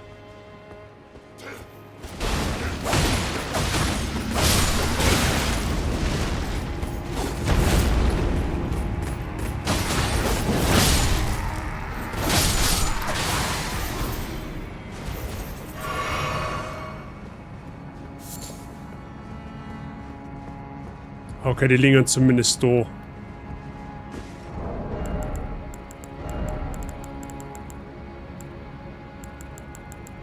Da auch irgendwie Brandbomben oder irgendwie sowas?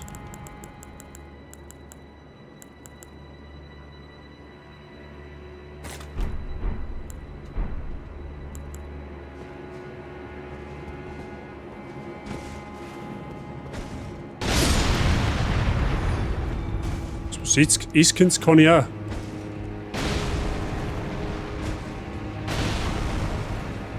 Voll ja, wie du Arsch. Ja, da kommt er her, ist mir auch recht. Ja, genau, das hast du davon, du Blindgänger.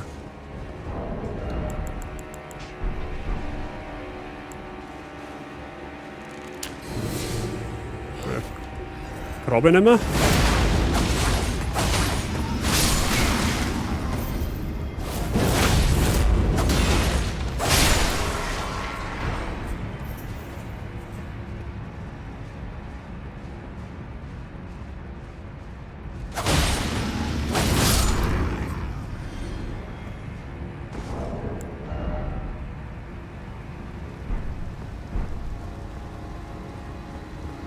So, jetzt schaut es auf alle Fälle besser aus wie vorher.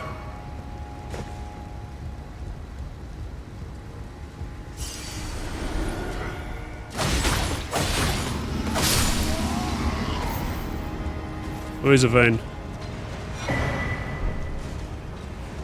374.000 Runen haben wir mir jetzt. Gut, das klingt noch nicht für einen Aufstieg, glaube ich. Ja genau, wirf du da unten mit deinen Granaten weiter, hast schon recht.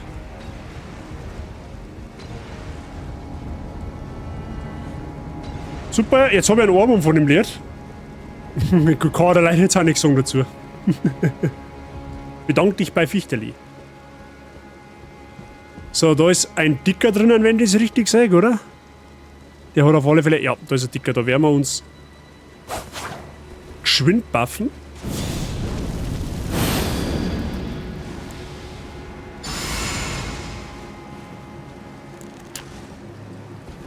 Hey, hallo Sie. Ich hätte da... Woher eine Frage? Ach, das ist ein Boss.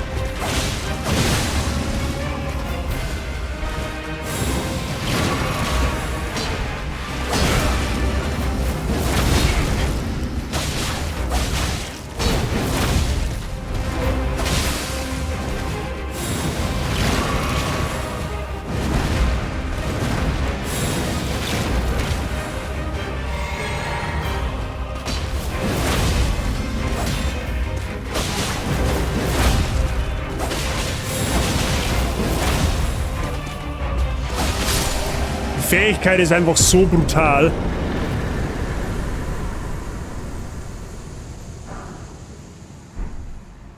Wie die einfach 80.000... Wie die Bosse einfach... Die sind ja eigentlich normale Gegner. Wie die einfach 80.000 Runen geben. Für nix und wieder nix. So irre.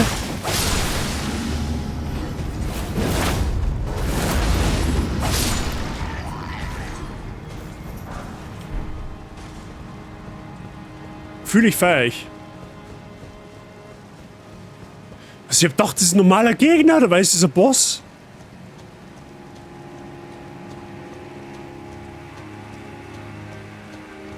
Mana sind mega, hatten letztens welche mit Mozartkuchen-Geschmack. Mana-Waffen beste. Mana-Waffen Kindheit.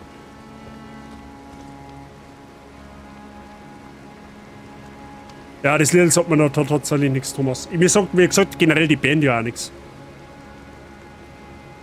Ist das der schwarze Ritter von Ritter die Kokosnuss? Keine Ahnung. Wahrscheinlich war er das sogar. Oh, da ist eine Truhe. Ist da was drin, was Wurf ist? Schmiedestein. 8 Mal! Heilige Scheiße, Alter. Ja, okay. Gebiet, da ich sagen, abgegrast. Perfekt. Da ist aber auch noch eine Brücke, die da rüber führt. Moment, let me see.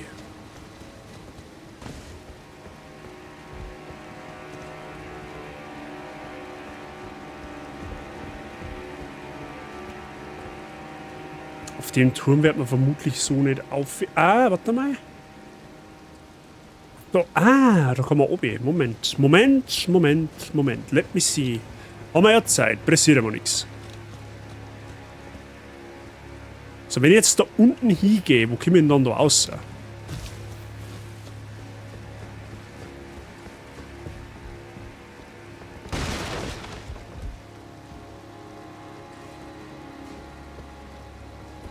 Alter, ich hab das schön. Das Wort im bayerischen Dialekt. Oha. Okay, du kannst da über da dann wahrscheinlich irgendwie da oben.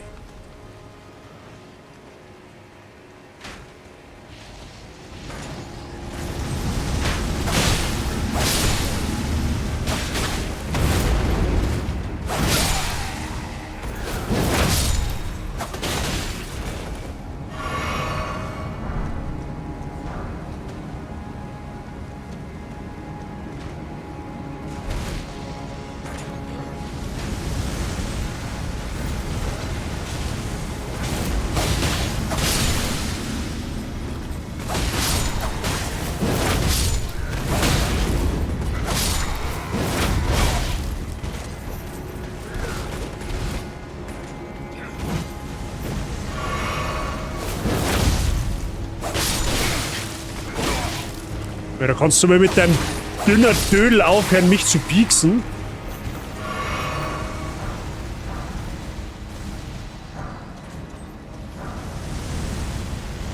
Ist schon blöd, wenn der Flammenwerfer nicht im Kreis geht, gell? Jetzt habe ich einen Haufen Heal wieder zurückgekriegt.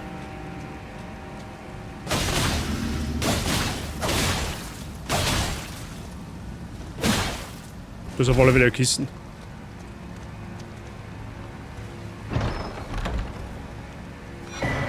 Schlangenflegel. Okay, so eine große Waffen scheinbar. Den Dialekt? Ja, das ist bayerisch ist halt charmant, ne? Aber mich freut auch, dass du wieder da bist. Und wieder mal reinschaust, ne? Hab er ja gestern nicht geschrieben. So. Gut, dann haben wir da, glaube ich, alles. Wie gesagt, was das für eine Brücke da ist, kann natürlich auch sein, dass die irgendwie über diesen Wege da ja erreichbar ist. Die führt dann da um. Da müssen wir wahrscheinlich irgendwie da oben und dann da einer. Keine Ahnung, ich kann es nicht genau sagen. So, mal schauen, wenn wir von da aus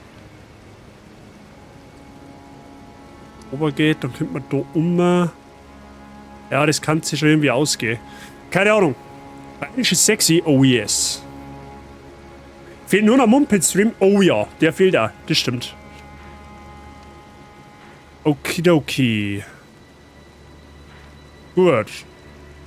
Dann schauen wir auf alle Fälle mal an den Ort der Gnade und gehen wir mal unsere Runen aus, sofern es möglich ist.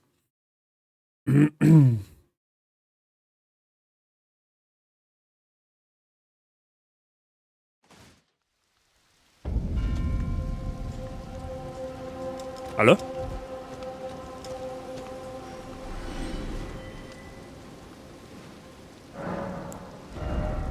Oh ja, das ist gut möglich. So, wo kriegen wir den meisten Damage? Wenn ich bei Geschick kriege ich 2. Kondition gar nichts. Bei Arkan kriege ich 1. Okay, dann levelt man Geschick auf. So, schauen wir mal auf die Map schauen. Wir müssen jetzt irgendwie da so in diese Richtung.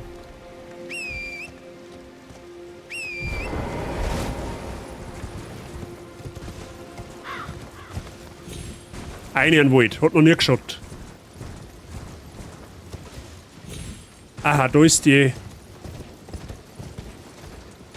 Ah, was möchtest denn du? Ja, das ist im Endeffekt nur der Burggraben.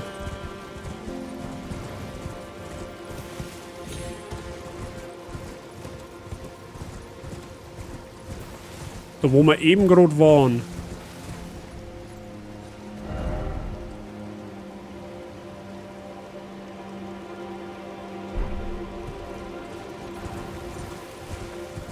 Aber da geht's ja nirgendwo auf hier, oder? Das ist einfach eine steile Felswand. Keine Ahnung, wie man da aufkommt. Vielleicht aber von da oben irgendwie, dass man da noch rüber kann. Müssen wir schauen. Aber nicht, dass du bei den Weitler verläufst. Ja, nein, ich schau schon. Ich schaue ihm da schon auf, dass da nichts abbrennt, Mr. Gut zu Fuß. Da tun sie sich da mal nicht hinunter.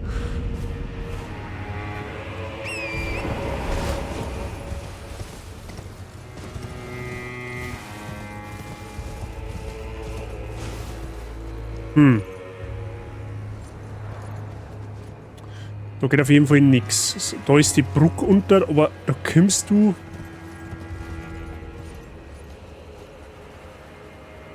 Da kommst du nirgendwo hin.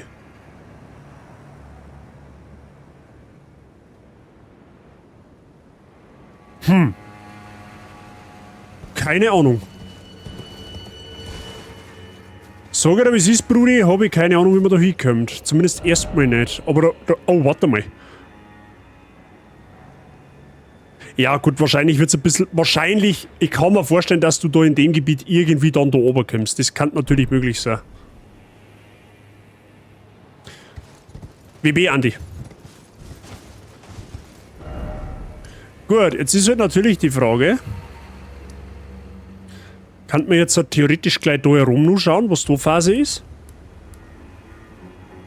Und dann können wir theoretisch da noch. Ja, großen wir einfach eins nach dem anderen ab.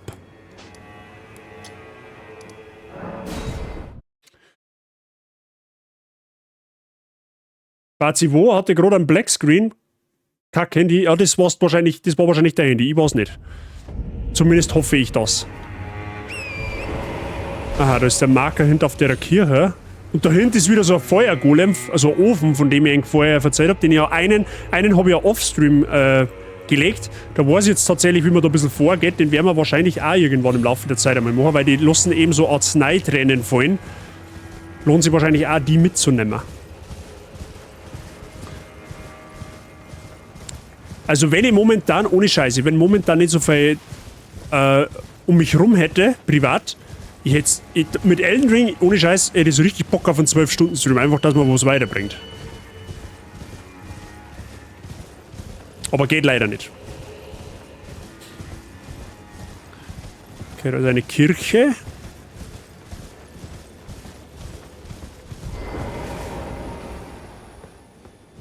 Kirche des Kreuzzuges.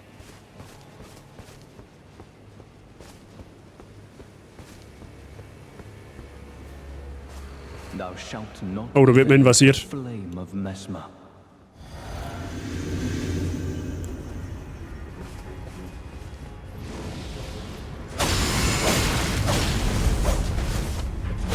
Chillst du mal da, okay?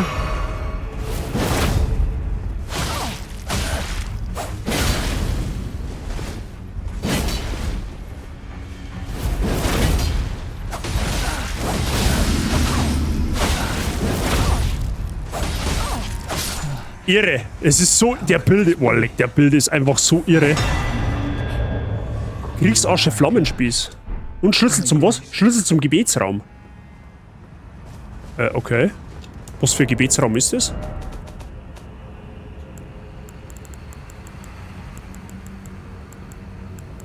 Öffnet die Tür des Gebetsraums des Hauses der Anbetung im Heiligen Viertel. Es gibt ein heiliges Viertel in dem Land? Okay. Gesegneter Knochensplitter. Oh, was haben wir da? Ist das wieder so ein Skaru-Baumfragment? Zweimal sogar? Nice, das nehmen wir mit. Runenbogen.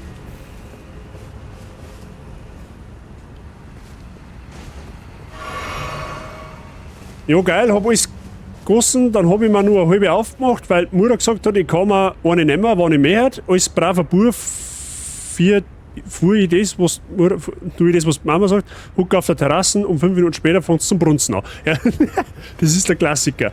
Du hast eine Bläme gegessen, so wie Gott es von dir verlangt, und dann ins Schiffs. Gut, okay, die Kirche, die haben wir quasi. Wie gesagt, ich vermute, dass da erinnert dann weitergeht. Und dann da ich sagen, gehen wir gleich mal mit Zwergs. Schauen wir mal, was da in so Phase ist. Da wird auch noch irgendwas los sein, schätze ich mal, ne?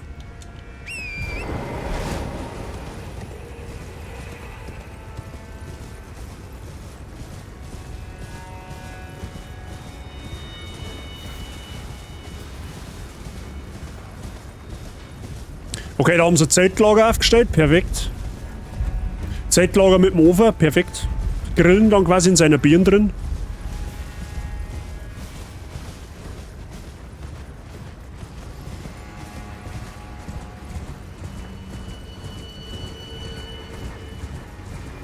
Du hast sehr was hörst.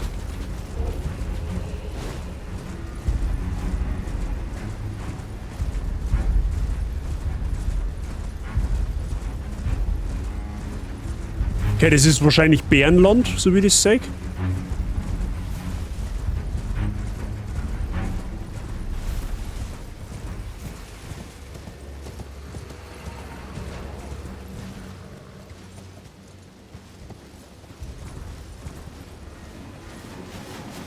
Aha, da geht's oben, da geht's massiv, oh leck, da geht's massiv weit oben. Ach, ist das da wieder das Gebiet? Ah, so, ja, okay. Na, da waren wir schon. Glaube ich. Na, da waren wir noch nicht. Das war da herunter. Da geht's dann wahrscheinlich, ja, da wird's da oben müssen, dann da irgendwie einer und dann da. Oh, leck mich am Arsch, Alter. Oder von dem Schloss dann da durch irgendwie und dann da oben. Nochmal schauen.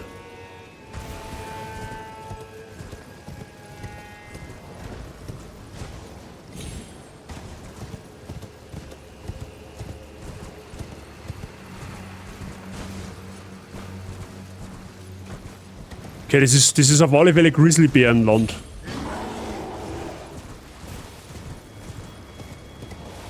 Da scheint es jetzt aber nichts Besonderes nicht zum geben.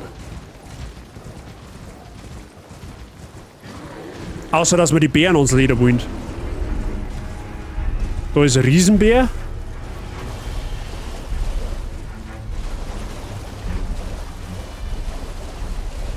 Ja, böse schaut er schon aus, ne?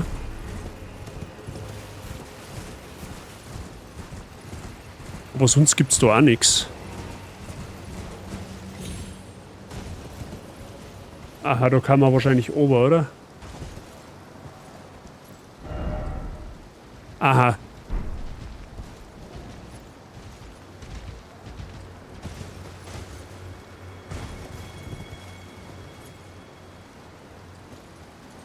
Ah, aber da steht's dann auch, okay.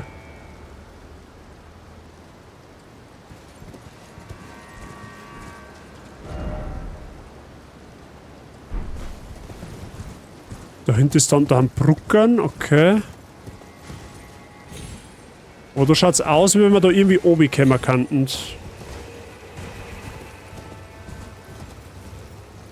Das könnte sogar von da überleben.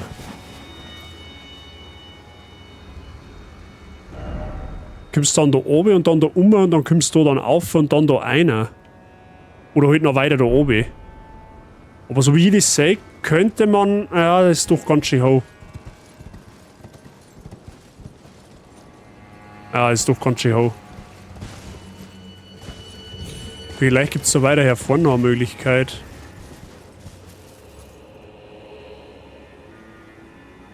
Okay. Da hinten geht auch eine Treppen ober.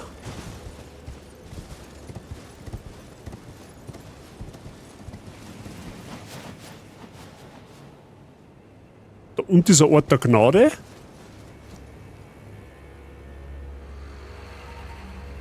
Aber wie man da... Ah! Warte mal, da geht's... Ah, da geht's dann vielleicht da irgendwo rein. Dann kommst du da raus. Ja, das da hinten schaut so aus, wie wenn du da einmal um den Felsen rum kannst. Theoretisch.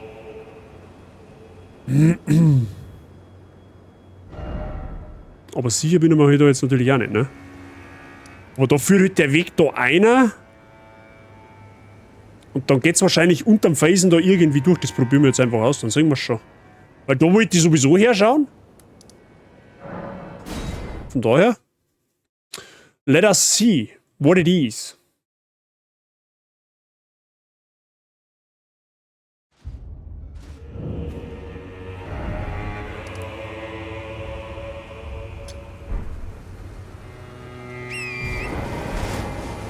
Lassen wir einfach einmal durch.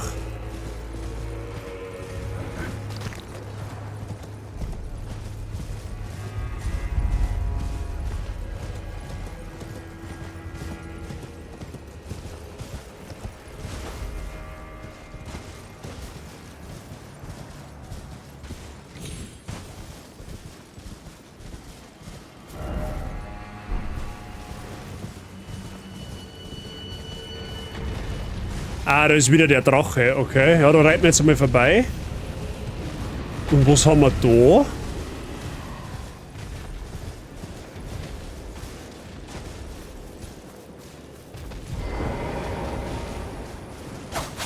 Ah, da ist wohl...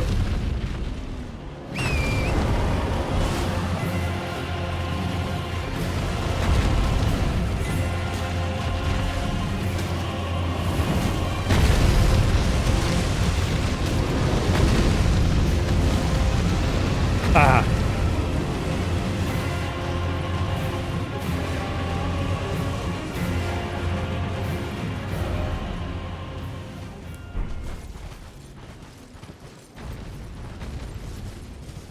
Der bewacht sozusagen mehr oder weniger den Gang.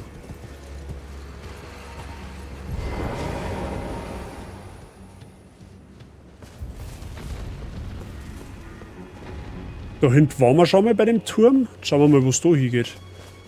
Beziehungsweise, wo es das ist.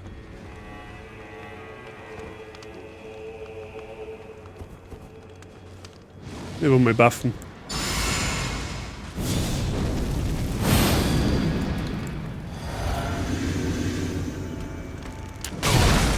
Hey, ich war noch nicht so weit.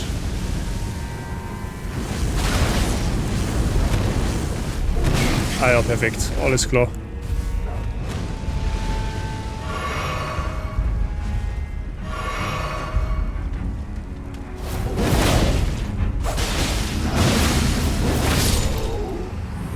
Schnauzen, Alter.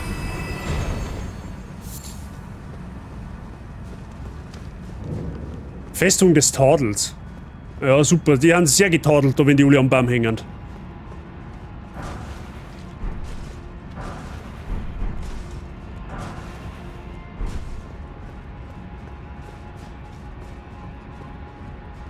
Jetzt auf alle Fälle noch über den Keller rein.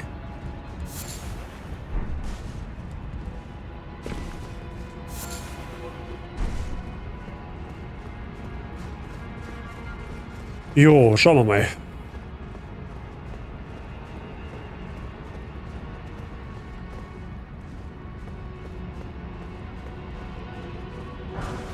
Feuersichere eingelegte Leber. Wer gern Leber isst, ich nicht.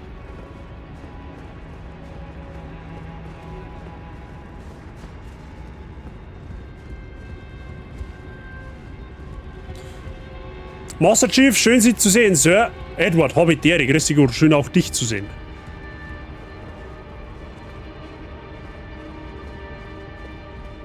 Oh, hi Jungs.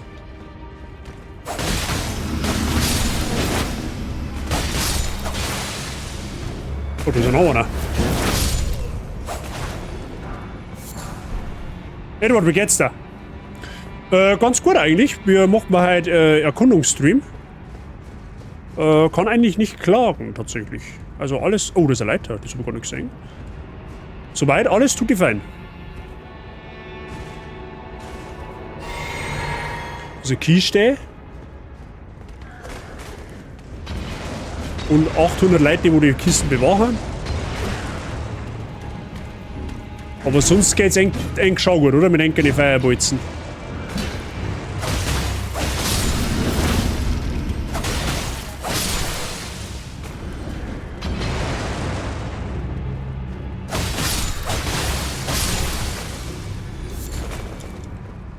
So, mal gut gehen.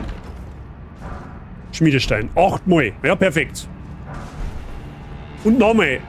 Simme. Perfekt. Geistergrabstein, okay. Freut mich zu hören. Naja, ich kann mich am kleinen Freitag auch nicht beschweren. Einmal noch schlafen, sagt man. Ja, morgen ist Freitag. Also für mich ist ja seit Mittwoch Freitag, weil ich kurzerhand die Woche freigekriegt habe, dann noch spontan einen Tag. Deswegen... Oh, hi. Aber ja, Vize-Freitag immer gut.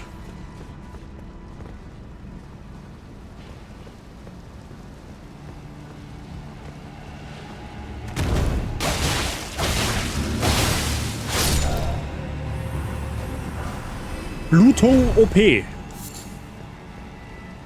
Jo, Bati, ich druck mir's nur mal eine, sorry. Entschuldigung, das war jetzt eigentlich nicht, mein Gedanke dazu. Oh, ist da... Oh, ist da ein oh nein, das ist ein Bonfire, da kommt kein Boss nicht sein. Das ist gut für uns.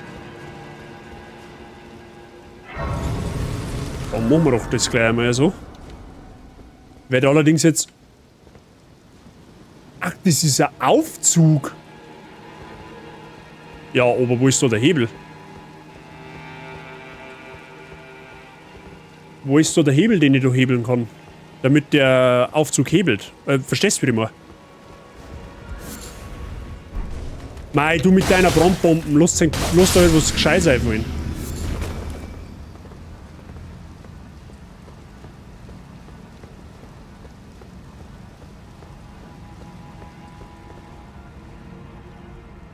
Oder kann man da durchfallen? Es ist ja der Innenhof, ne? Da haben wir ja einer gekommen. Moment. Let me see. Da geht's auf alle Fälle noch eine. Jetzt haben wir zumindest den Ort der Gnade einmal. Das ist ja schon mal was.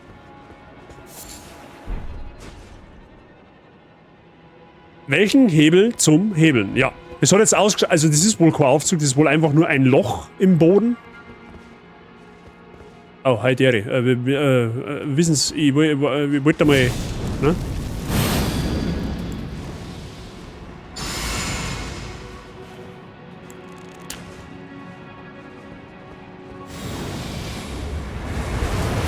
Irgendwie war das klar, dass es ein Boss ist, oder?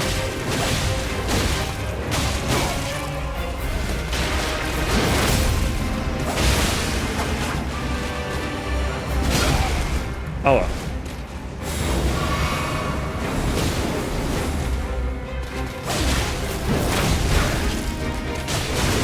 Ich sag nix.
Kriegsasche, Aspekt des Schmelztiegels.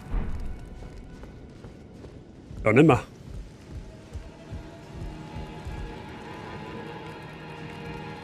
Das ist ein Hebel, it hebelt's. Ja, ich glaube, dass da nicht, wie gesagt, ich glaube, das war eine Falschinfo meinerseits. Ich glaube, da hebelt man nichts. Ich glaube, da fällt man nur.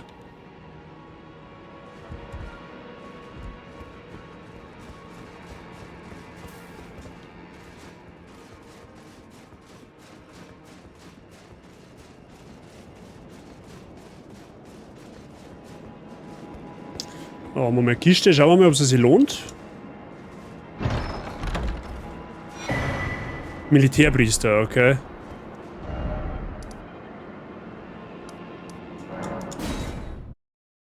Jo, mal gucken, ne?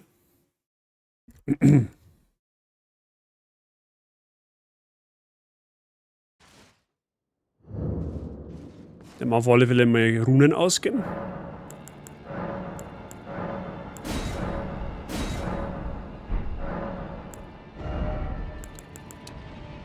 Das sind 3, okay.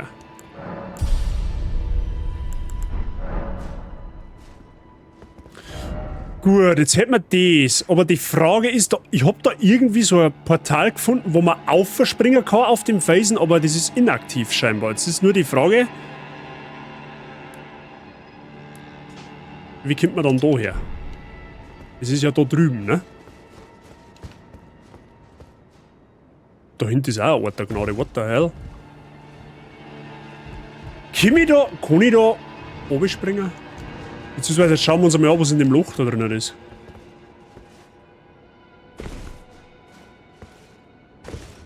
Ah ja.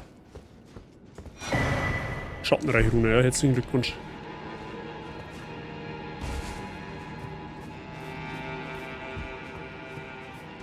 Oh hi.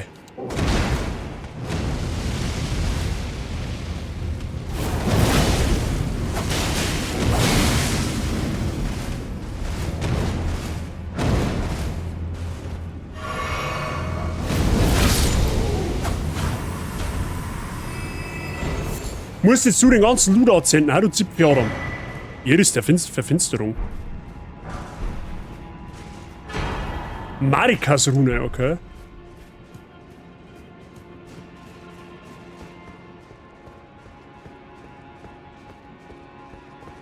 Team Bisasam, Team Glumanda oder Team Shigi. Ich war damals mein erster Start, aber damals Shigi tatsächlich. Messmer Soldatenasche, okay. Ah, du geht's noch auf, da schon her.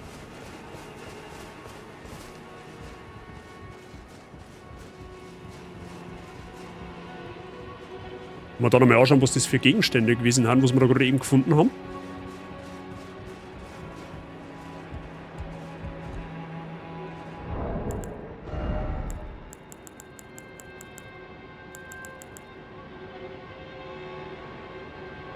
Cool, ich kann ja in rein Fleisch auf meinen Gegner aufwerfen.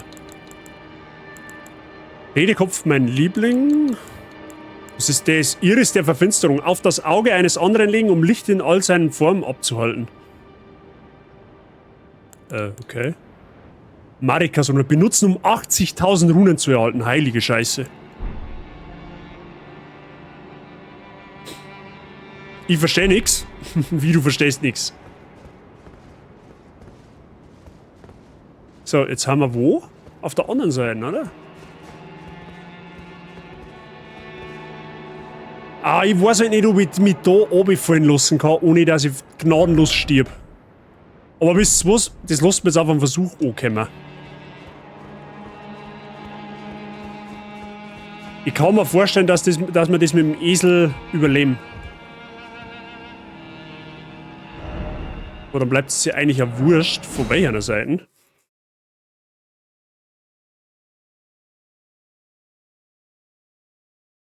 Pokémon ist auch massiv an dir vorbeigelaufen. Macht überhaupt nichts. Macht überhaupt nichts. Kannst ja bei den Hardcore-Nuzlocke ein bisschen, ne? Nachholbedarf aufholen. Ah, Scheiße, ich kann meinen Esel da gar nicht rufen. Aber das soll ja die doch überleben.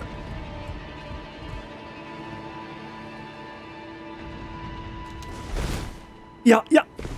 Easy.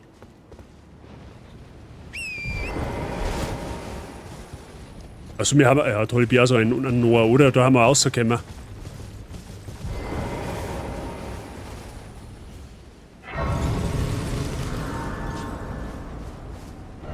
Ja, gut, geht's da hinten nur vorbei?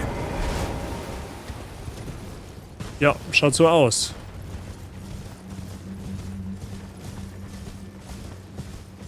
Wo ist ein Nuzlocke? Ich verstehe Pokémon.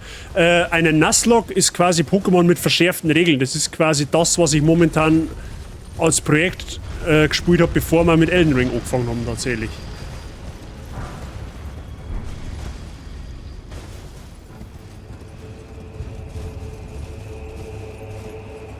Okay, da ist Ende.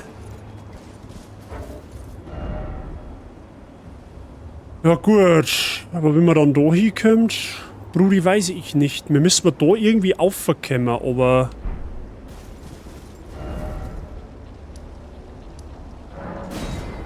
Aber wie?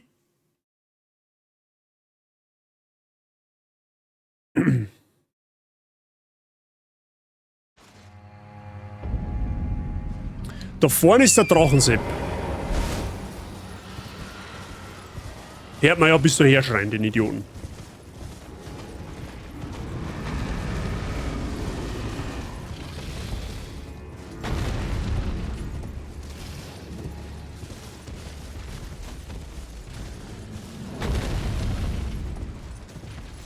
Hey, wo ist jetzt das Ding hingekommen? Da war doch vorher so ein... Da genau, da ist jetzt das Teil. Und das ist ja, glaube ich...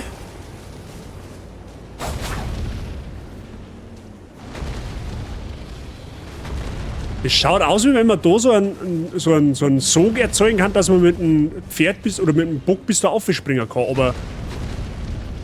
Aber wie aktiviert man den?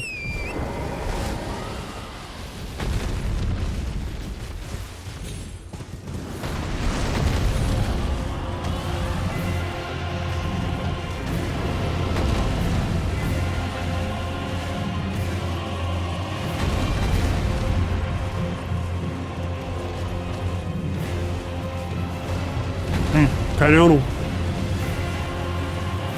Ah, warte mal, da geht's vielleicht da auf. Moment.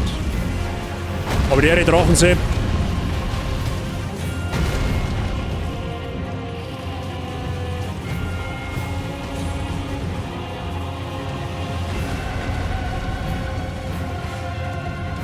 Schau, da habe ich dir den nächsten Tipp. Noch nicht. Okay, da geht's auch nicht. Da waren wir gerade drin.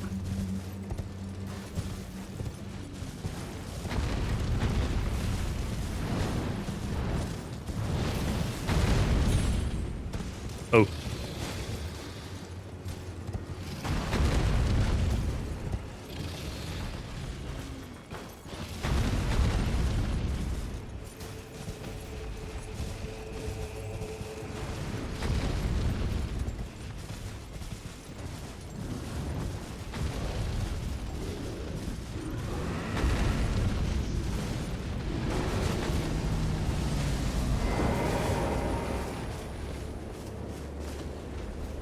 Was soll denn das eigentlich darstellen?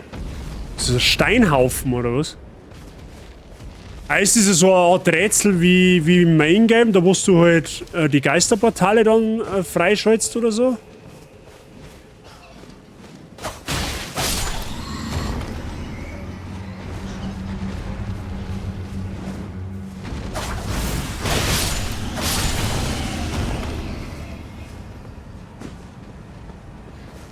Ach, da ist nochmal so. Hä?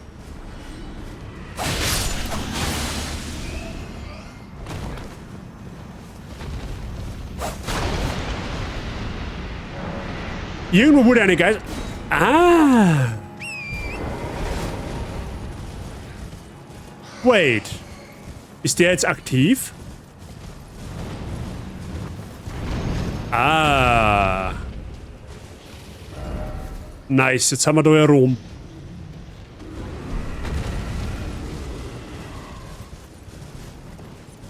Okay, ja, cool, wieder was gelernt. Neue Mechanik.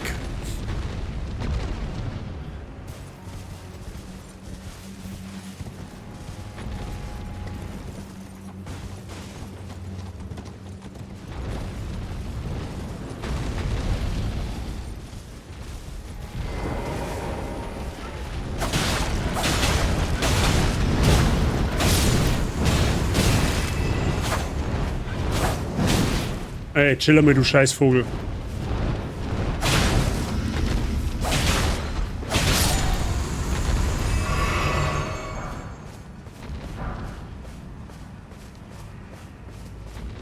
Also das Kind sollte merken, in Souls-Likes ist alles, was 4 Beine und Flügel hat, sind einfach Wichsviecher, okay?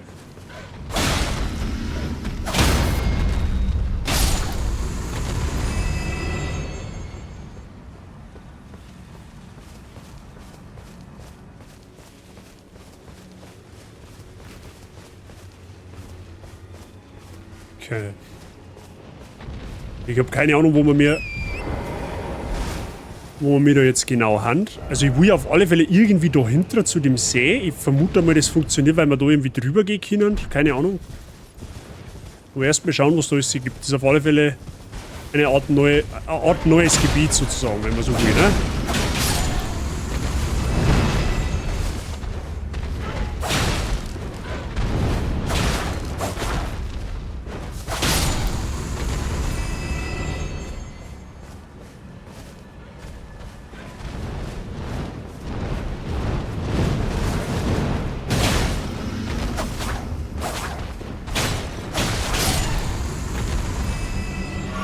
Mein sieht man nicht mehr, damit nichts passiert.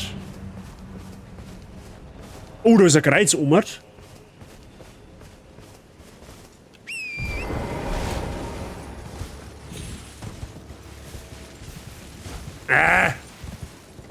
Bin ich da fest. So auf? Na, von da nicht, okay.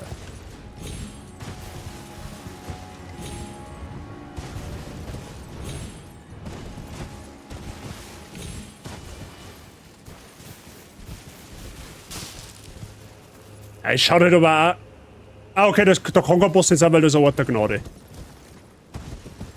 Da kann eigentlich kein Boss sein, weil da ein Ort der Gnade ist.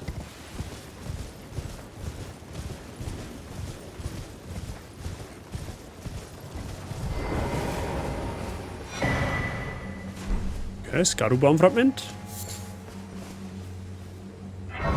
Ah, das ist so, das ist einfach das, was ich in Elden Ring liebe, wenn du erkundest einfach, ne, und dann Dinge findest. So, und was ist das? Ein riesiger Felsen, okay. Gut, ich will auf alle Fälle da hinten noch hin. Und das ist gut, dass wir da jetzt den Ort der Gnade haben, weil... Wenn ich dann irgendwie mich verzettel... Oh, da ist auch eine Burg. Ach, das ist die, wo wir vorher drin waren, ne? Das war ein wenig hoch gewesen jetzt, glaube ich. Es schaut schon geil aus. Was ist das da unten? Da kommst du doch auch irgendwie hin, oder? Normalerweise alles, was du sehen kannst, kannst du irgendwie erreichen. Das schaut auf alle Fälle aus, wie wenn es... Ja, da geht safe irgendwie hin.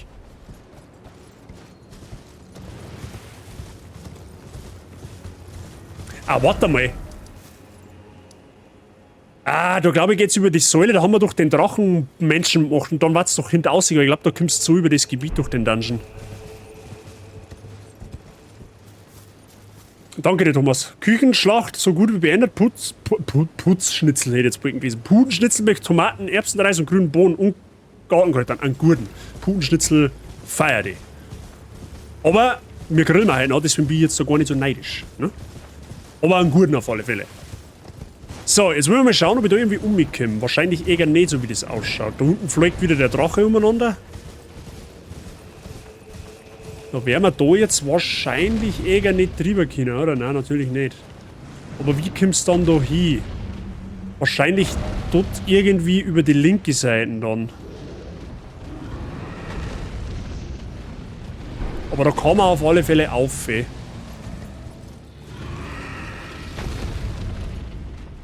Gut, da können wir ja normal safe jetzt wieder runter, oder? Ah, halbwegs safe. Dann probieren wir es halt mal über die andere Seite. Ja, keine Sorge, ich leg die schon irgendwann. Aha. Aha. Aha, aha, aha, aha. Ja, da haben wir schon soweit.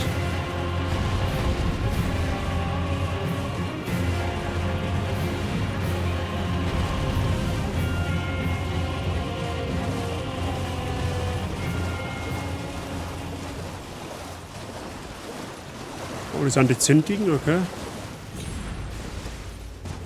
Aber sonst gibt's da herum wohl nichts, oder was?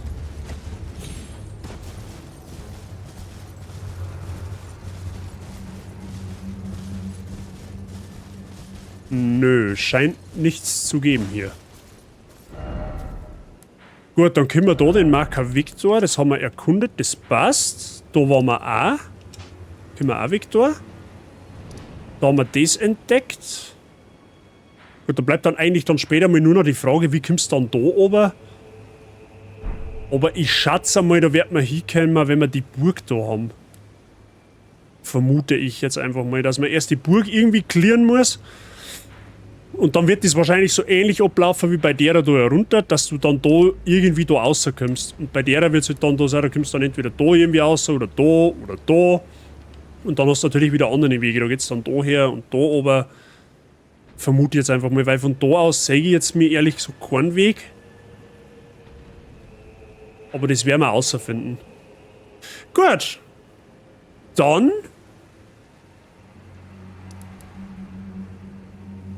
Gut, da herum waren wir auch. Da haben wir auch gewesen. Der Marker kann auch weg. Da waren wir noch nicht. Da weiß ich noch nicht, wie man da hinkommt. Da lassen wir den Marker auf alle Fälle mal dort. Da haben wir einen Drachen gefunden. Den lassen wir auch mal noch ein wenig baden. Dann da die Vorschlag. Spät ist denn jetzt? 5:30. Ja, okay.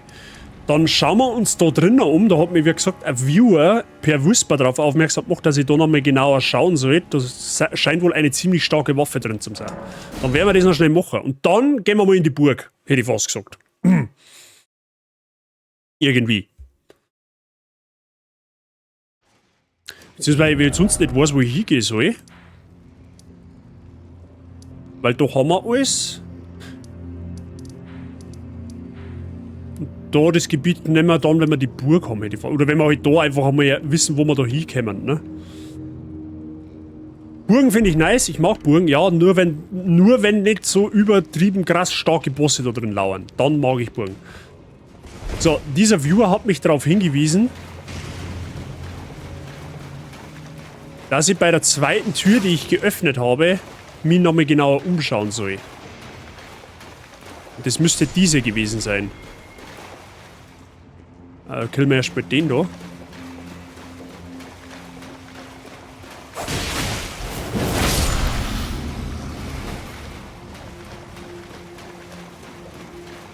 wir den auch nochmal umbringen?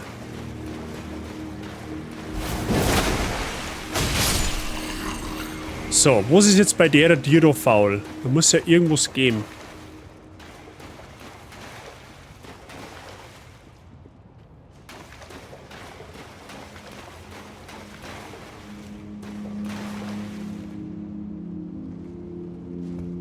Okay.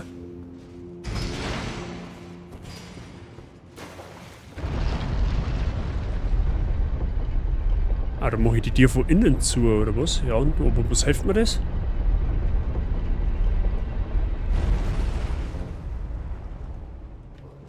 Wait.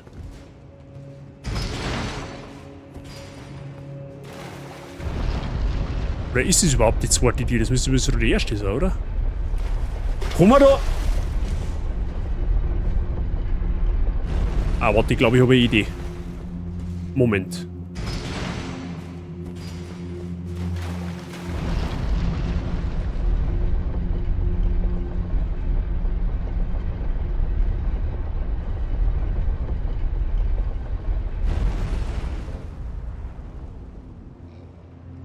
Okay, das hilft nix. Das ist auf alle Fälle die Tierzone, geht so schnell nicht mehr auf.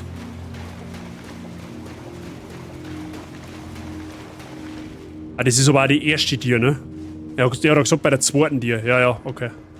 Bei der zweiten Tür sollte man schauen. Habitäre.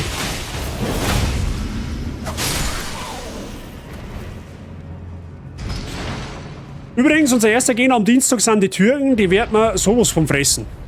Hoffen wir's, Andi. Die unsere haben Ungarn. Schauen wir mal, wie wir uns schlagen. Am Samstag um 9 Uhr.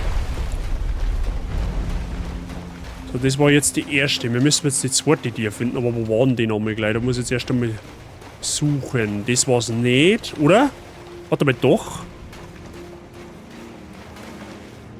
Bringt mir aber da auch nichts.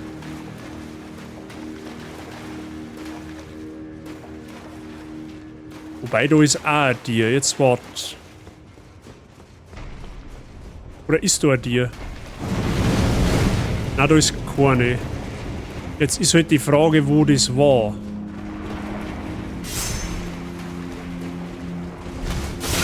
Aber.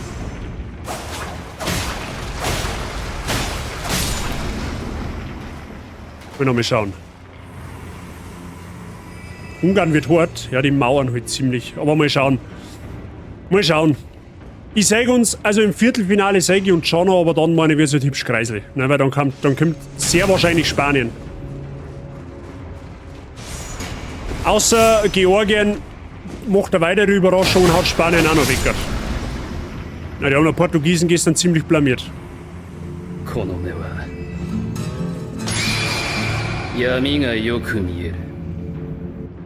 Dabat, ein Servus und was geht euch bei? Habitäre Billinger, merci für deinen Resub im 25. Monat. Vielen lieben Dank, was geht dabei? Hey, du Pfadfinder in Elden Ring spielen. Merci dir, weiterhin willkommen in der Barzig und viel Spaß mit den Mods, wie geht's da? Ja gut, das muss aber dann die dir sein, oder? Ein Harem und Riese.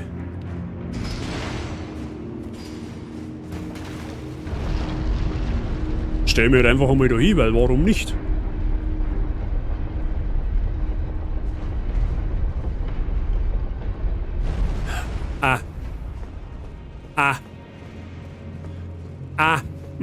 Da haben wir gestern nicht gewonnen. Ja, jetzt macht's Sinn, weil jetzt kommt man da her. Das habe ich gestern gar nicht gesehen, holy shit.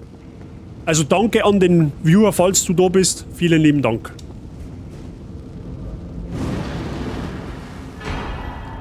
Uraltes Meteoritenerz-Großschwert.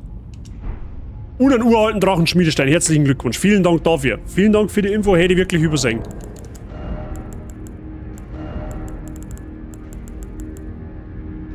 Lazuli Schimmersteinschwert? Wann habe ich denn das gefunden? Uraltes Meteoritenerz-Großschwert. Okay, das ist wieder Stärkewaffen, aber der hat ja gesagt, die Waffe ist ziemlich OP. Ja gut, okay. Vielen Dank für die Info. Das ist okay, das hat mit Spoiler nichts zu tun. Also wenn ihr wisst, hey, der hat da gerade was übersehen, was vielleicht nützlich ist, dann dürft ihr mir das natürlich im Chat schon gern schreiben, ne? Es sollst mir halt nur nicht schreiben, hey, geh da hin, weil da findest du das. Das finde ich unzauberhaft. Aber wenn ihr sagt, ich bin jetzt in irgendeinem Gebiet und übersehe was, dann dürft ihr mir das gern sagen, hey, du Bazi, dreh noch mal um, da gibt's noch was, schau dir mal gescheit um, du hast was übersehen. Dann ist das kein Problem. Okay? Nur, dass wir das einmal klären. So, waren wir da schon? Ja, da waren wir auch schon. Da war einfach ein See mit Bären, glaube ich, ne? Haben wir gesagt. Das kann weg. Das haben wir geklärt. Gut. So weit, so gut. Dann hätte ich jetzt halt fast gesagt, werden wir uns mal langsam Richtung Burg aufmachen, tatsächlich. Werden wir uns mal tatsächlich Richtung Burg aufmachen, weil da wird es wahrscheinlich weitergehen. Vermute jetzt einfach mal.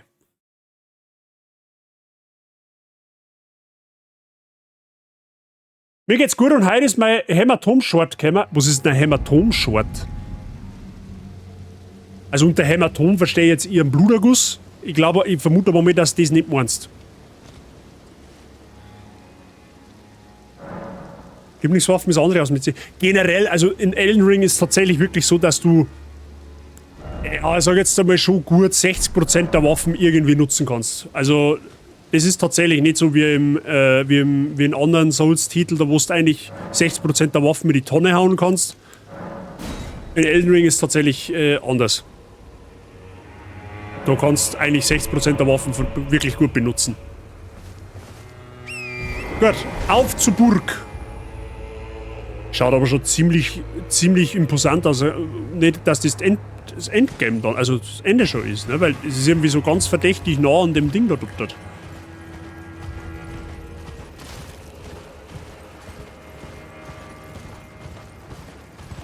Ja, habe ich die Ehre, du kannst mir mal gerade fett am Anschlag, ich hab keine Zeit für dich.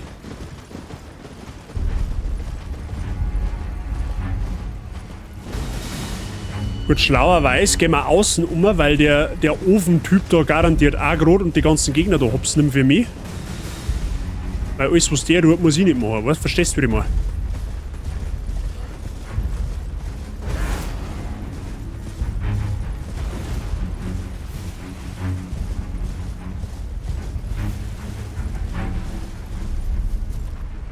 Ach, der marschiert da jetzt 4. Bleibt der da jetzt stehen? Das war gut für uns.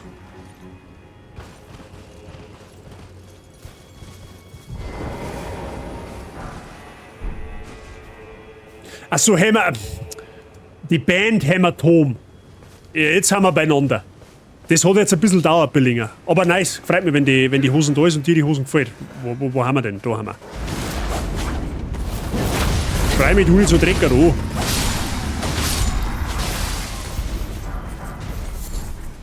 Okay, ungefähr jeden Loot hergeben die Ritter. Gut, da hinten ist der... Boah, leck, Alter. Wer war das? Du Arschloch, du kann ich nicht einmal in Ruhe die Aussicht genießen. Ist das nicht erlaubt, oder was? Was hast du für eine Kinderstube genossen? So wie du ausschaust, hast du nicht einmal Kinder... Hey, ganz langsam, gell? Okay, warte mal, ich mach mal deine 2 Haunden da.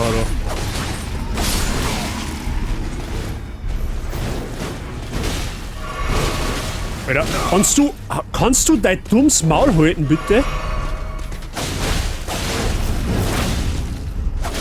Was möchtest denn du überhaupt?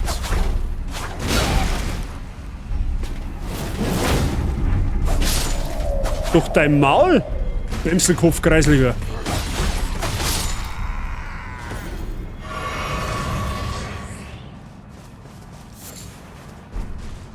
So.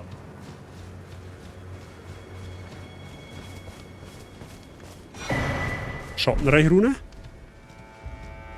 Irgendwo stiefelt da schon wieder umeinander.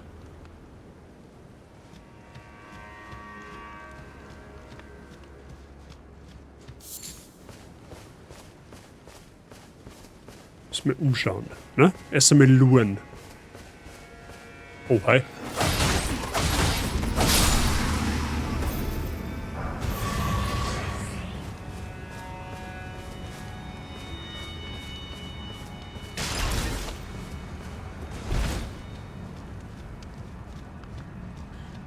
Jetzt ist halt natürlich die Frage, kann er mich da umschauen, ohne dass der Ofen da aggrot? Werden wir außerfinden, anders mit. Jetzt möchte ich auf alle Fälle erstmal in die... Boah, leck, das schaut schon heftig aus, ne? Ich kann mir's ja denken, dass da... Oh, da hinten ist noch Loot. Ich kann mir's ja denken, dass da drin, da wird das nächste das wird der nächste Hauptdungeon sein. Ich schätze mir, dass da auch der nächste Hauptboss drin ist. Also ich vermute es.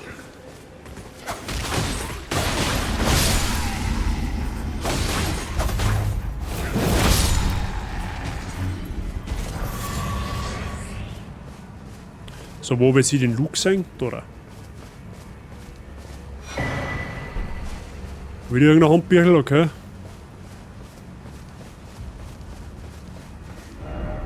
Da geht's dann da um und dann wahrscheinlich irgendwie da oben, 100%. Schauen wir mal schnell nach.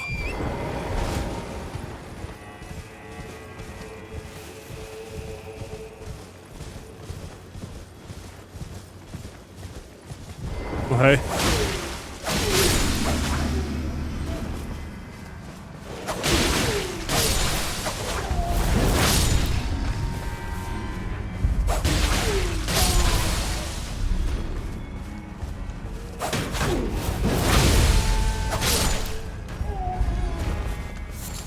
Schattensonnenblume?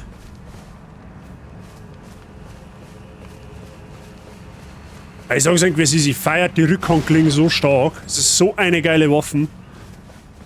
Vor allem mit der Fähigkeit halt einfach. Mit dem toten Winkel. Und dann noch gepaart mit dem Blutungsbild. Richtig heftig. Ist halt einfach so krass, wie du halt mit der Blutung die Gegner zum Schmelzen bringst.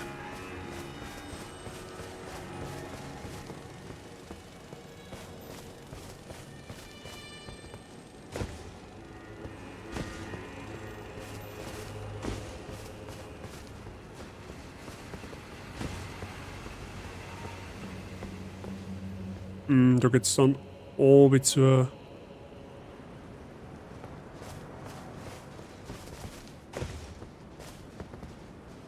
Ah, keine Ahnung, da musst du schon irgendwie hinkommen. Da ist auf alle Fälle irgendein Durchgang.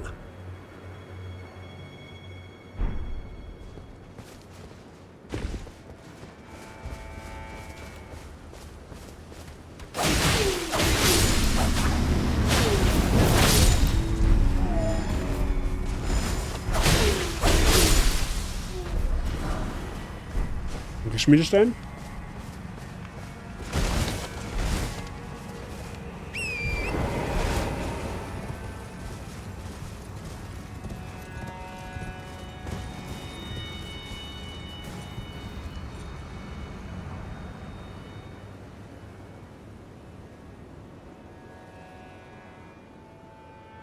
Okay, das ist auf alle Fälle...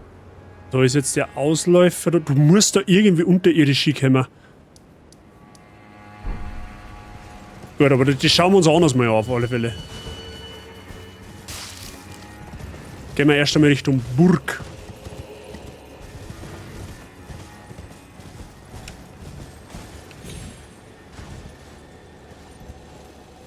Aber wie sollte denn die da jetzt oben hin?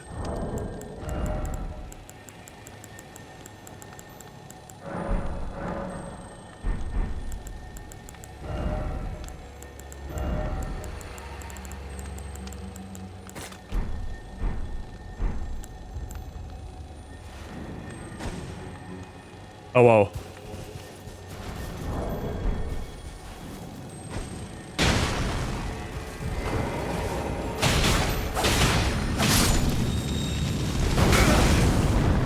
Kriegst du auch schon rollende Funken, okay?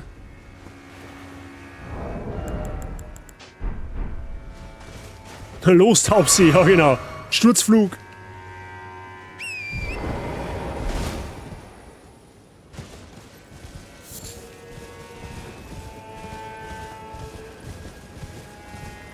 Du war ganz schön finster da im Schatten, gell? Was war jetzt? Was ist jetzt? Irgendwo ist eine große Rune zerbrochen, was? Und mit ihr ein mächtiger Zauber. Hä, was? Was hab ich gemacht? Ich hab doch gar nichts da.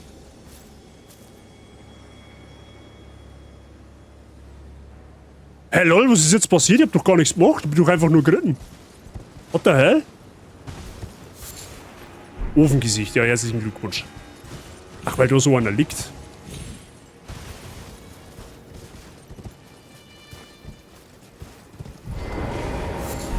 Haben wir uns.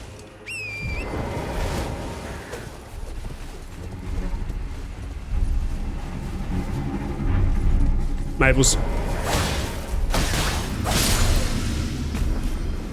Jetzt lieber deinen Joghurt weitergießen, das wäre gescheiter gewesen.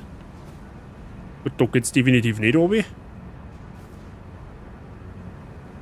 Okay.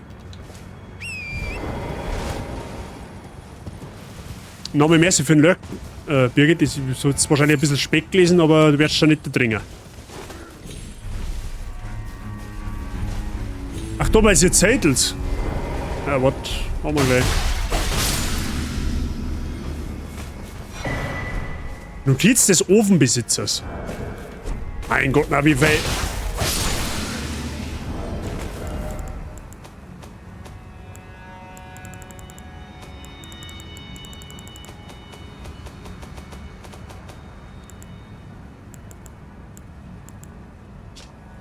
Eine Nachricht, die vermutlich vom Inhaber eines Ofens hinterlassen wurde, in der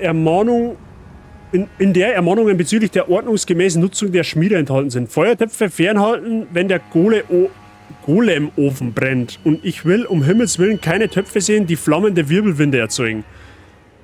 Okay, ist dieser Hinweis, dass Flammenangriffe gegen das Ding wirksam sind?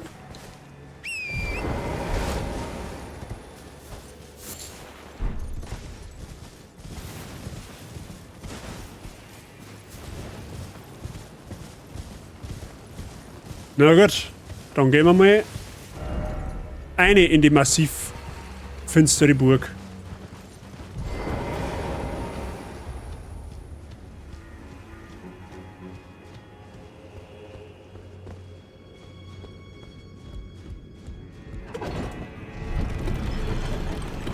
So, tschüss Welt, war schön mit dir.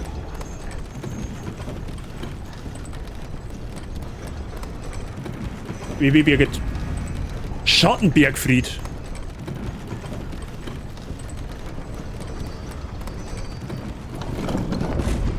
Den Ort der Gnade haben wir schon mal, das ist ja nicht verkehrt. Aber ist da eh gleich direkt der Boss, oder was?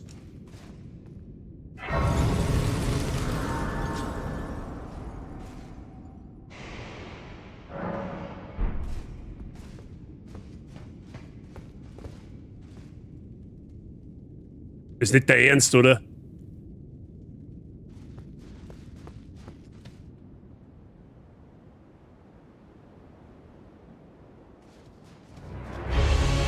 Goldenes Nilpferd.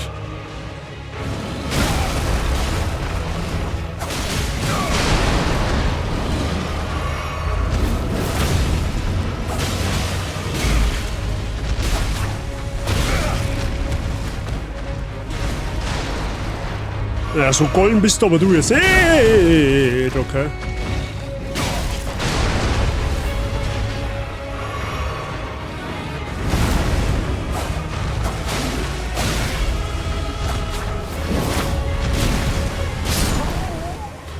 Okay.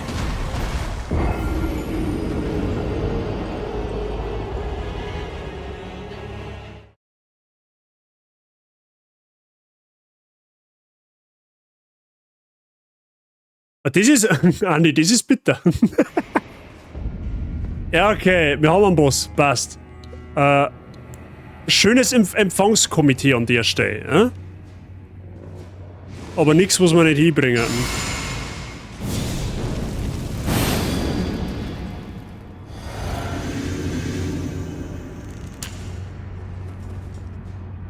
Mal durchbuffen. Da hier geht's.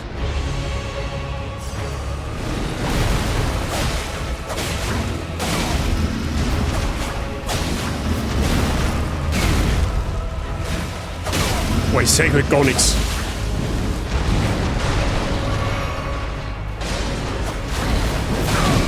Au.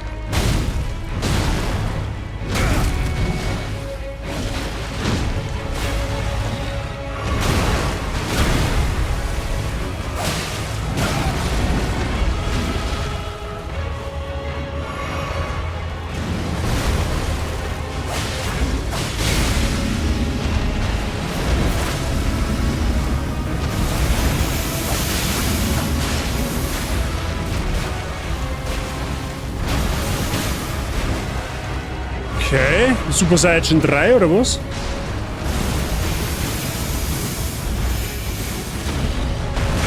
Ah, fuck.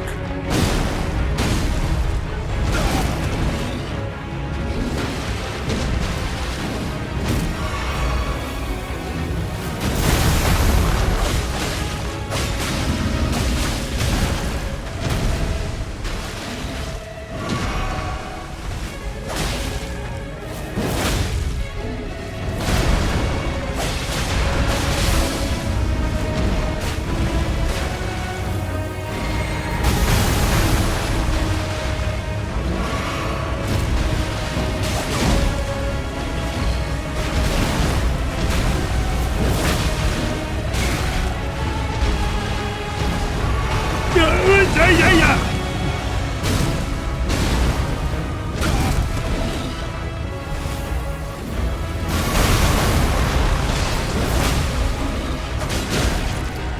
Ah, ich häng fest.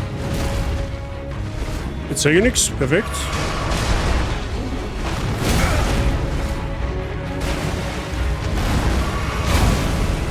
Mach ich wo nerv.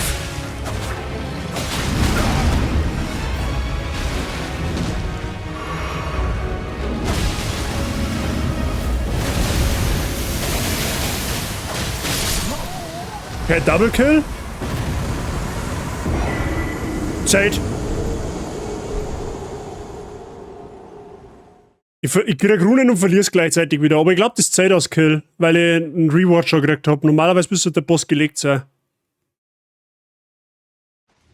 Ja, nice. Second try. Easy.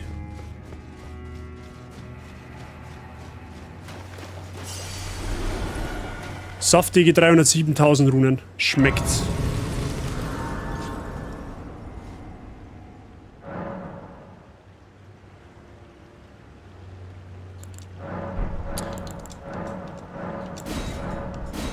Holy shit, wir haben schon Stufe 8 vom Skaru-Baum. Perfekt.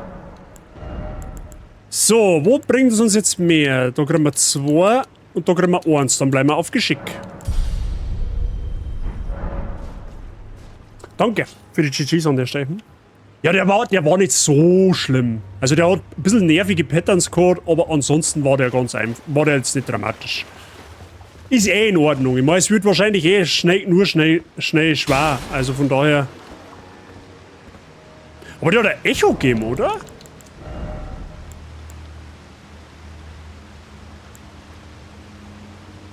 Mondritterin? Hey, was hat denn der jetzt droppt? Ich hab gar nicht aufgeschaut. Asche, oder? Der hat eine Asche droppt.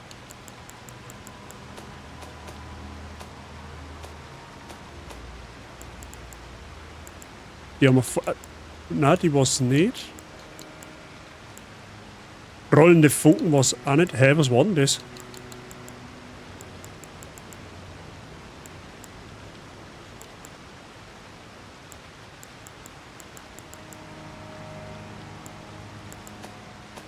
Oder war das so? Ah, das war das da. Aspekt des Schmelztiegels Dornen, okay. Braucht man 27 Glaube dafür.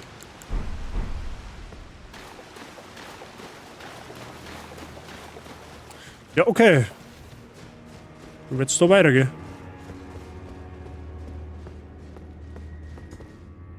Nein, so etwas ist völlig unvorstellbar und man hat uns nicht zurückgelassen. Messmer ist Königin Marikas Sohn. Ihre Gnaden würde niemals ihr eigen Fleisch und Blut verlassen.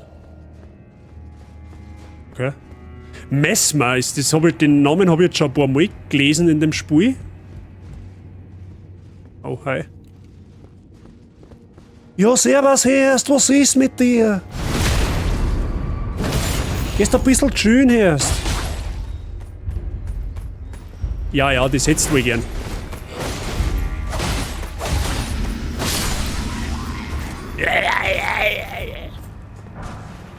Was festliches Fett. Wenn ich mir das aufschmiere, habe ich dann Bierschaden, oder was? Das ist so in der Zeitung gestanden.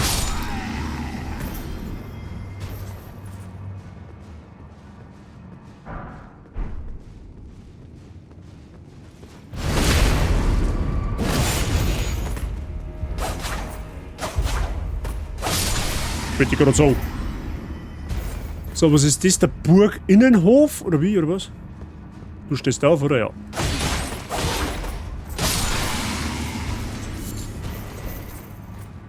Ja, freilich, halt so ein am Maul dann, oder?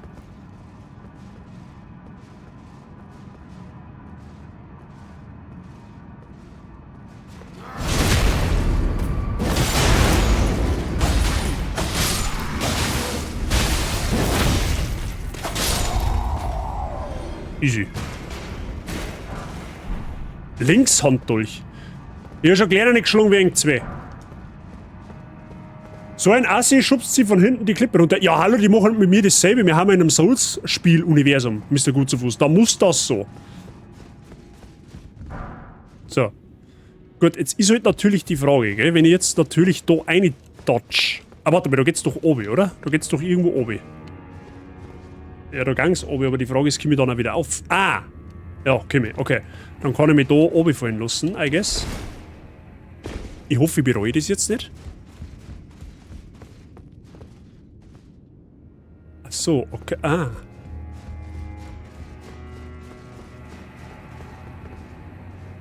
Hey, auf was hat denn der dann? Moment einmal, auf was schaut denn der dann? Das ist doch ein ganz anderer Bereich dann, oder?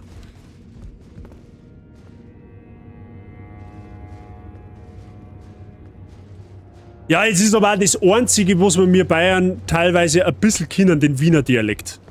Ein bisschen, so wie das, was der Sei redet, der redet ja, also mehr Linzer. Das kann ich jetzt auch nicht so gut. So, also wenn wir mir Bayern versuchen, Österreicher zu imitieren, ist für eure Schande meistens der Wiener Dialekt.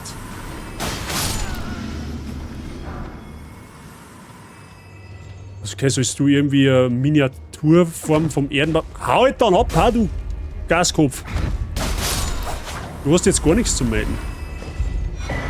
Schenkungstalisman des Herrn. Was ist dies? Verbessert das Gleichgewicht nach Verwendung einer Tränenflasche. Ah, okay. Nice to have.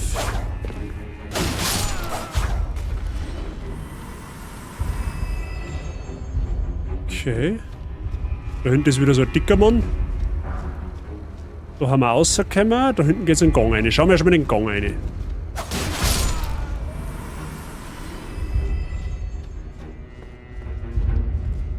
Aha. Jetzt haben wir da oben zwei, oder? Und wenn wir uns da oben fallen... Ja, okay, dann können wir dann da wieder zurück. Passt. Schmiedestein. Zweimal. Der Stufe 8.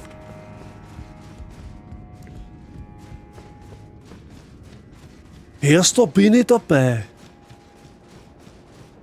Geht's auch noch eine? Jetzt muss man erst einmal da. Ah, Moment einmal, das ist ein Trap, oder? 100%ig, da steht irgendwo einer und versteckt sie. Der geht schon kommen. Oder auch nicht. Gut, Mann.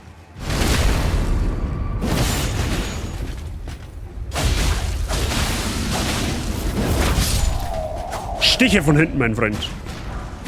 Goldener Schwur. Wait.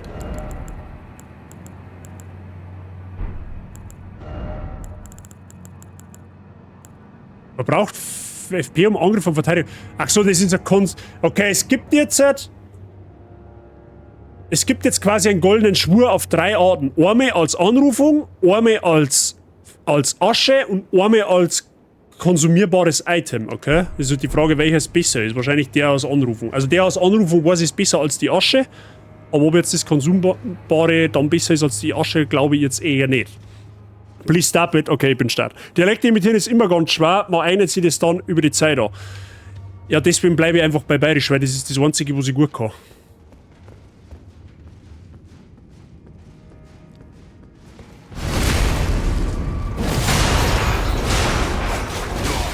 Mei, weißt du, bist so ein richtiger Minussoldat bist du, weißt du, du hast dein ganzes Leben nichts gerissen und musst arme Befleckte hinterrücks angreifen.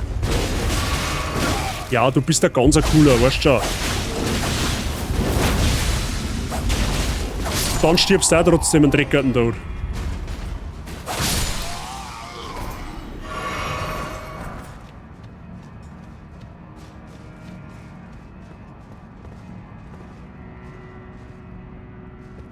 Du kannst wieder mal aufs Gäuboden festgehen. Thomas, darf ich fragen, woher du kommst?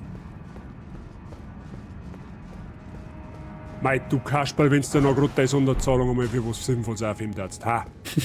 34. GSC Hubstzub. Du Narrischer. Und schon wieder als Tier 3. Du bist so ein... Also ich weiß, was muss man zu dir sagen, so ich weiß ich wirklich nicht mehr. Aber Merci für dein Resub im 32. steht jetzt zwar da, aber du bist von mir aus auch der 34. Mr. Seitsching, vielen lieben Dank für deine lange Treue. Schön, dass du weiterhin dabei bist und ich hoffe, dir geht's gut. Danke dir für deinen Tier 3 Sub. Vielen lieben Dank. Du bist aus Garching. Ja, super. Sehr schön. Bist nicht ganz so weit weg von mir. Also, ist schon ein bisschen ein Stickel, aber kannst weiter fort da sein. So, ich hab keine Ahnung, wo jetzt... Wer schießt jetzt da? Ich habe jetzt keinen blassen Dunst, wo ich jetzt hier bin. Ah, super, jetzt hat es wieder zu zweit das Gasköpf ist. Jetzt schießt du einfach die ganze Einrichtung kaputt. Sag mal, hast du überhaupt keinen Anstand? Die Bogenschützen, das ist so ein feiges Volk. Ui, das war aber jetzt halt...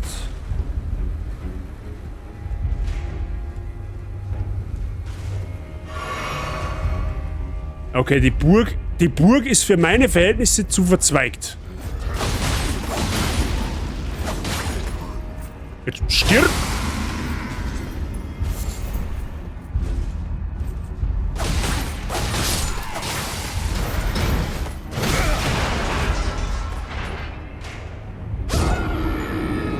Das hast du gut gemacht mit deinem Beil. Das war ganz zauberhaft, was du jetzt gemacht hast.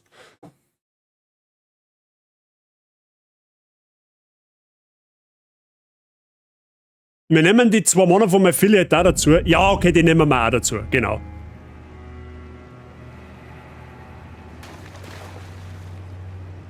Ach so, das heißt... Ah ja, stimmt, da war was. Hast recht. Stimmt, da war was. Deswegen wahrscheinlich.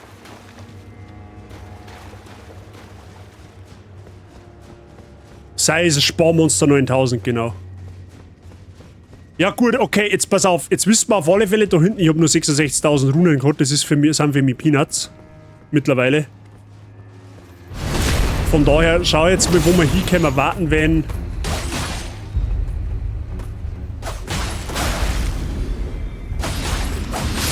Wenn wir anders gegangen warten. Ob wir da auf die gleiche Dinge kommen. Ja, du kommst wieder du daher, ist eh klar. Hätte man jetzt aber eigentlich auch merken können. Ja, gehen wir da oben, da meine... Da haben wir uns leichter mit 2.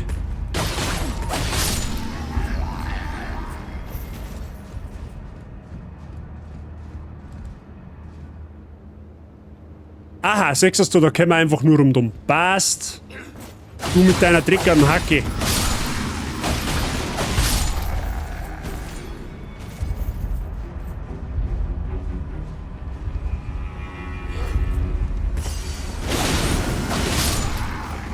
Alter, ich schwör's dir bei Gott.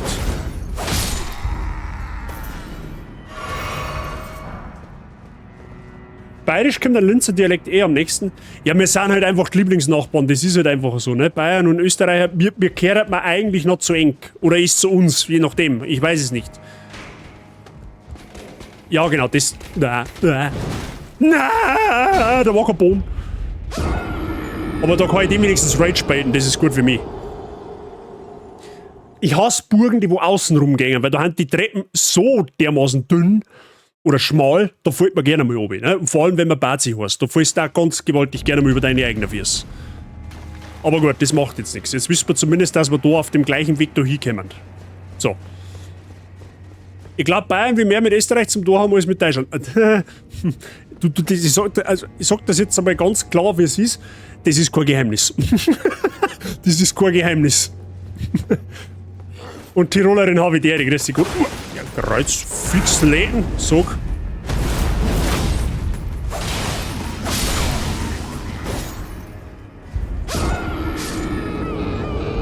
Irgendein Arschloch muss es da immer geben, das wo mich erwischt, oder? Ich glaube, ich schalte erst den Sperrträger aus. Das meine ich, ist das gescheiter. Sigi, habe ich die, ich bin der Absturzbazi. Ja, genau, ich bin der Absturzbazi. Heute ist gnadenloser Absturz. So, jetzt hat's ein Gabber, gell? Es 3 Kuchenbrunzer da draußen. Jetzt klang's aber da mit enkele Späße, gell? Das ist, es hat's wie so ein klassischer Komiker. Enkele Witze sind auch nur einmal witzig. Beim zweiten Mal muss auch kein Mensch mehr lachen. So, du Knallschnädel da mit deinem Scheiß. Wo ist er denn jetzt? Wo ist denn das Arschloch jetzt mit seinem Speer? Der ist doch die ganze Zeit das Arschloch mit dem Speer gesessen. Ah, da ist er, ja, genau. Ja, genau.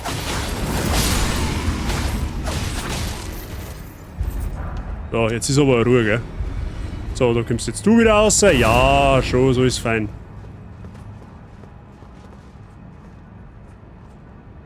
Ja, was ist jetzt? Freut's dich nicht, oder? Achso, du stellst dich wieder in der Ecke rein und schammst dich, oder was? Was ist denn jetzt?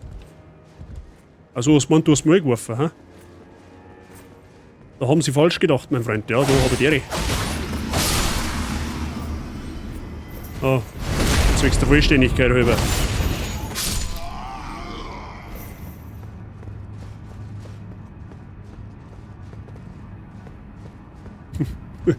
Bazi hat ein Talent für Stand-Up-Comedy, wie oft ich schmunzeln muss bei den Sprüchen. Nein, glaubt man, ich habe für alles, für andere Dinge Talent, aber nicht für Stand-Up-Comedy, das darfst du mir glauben.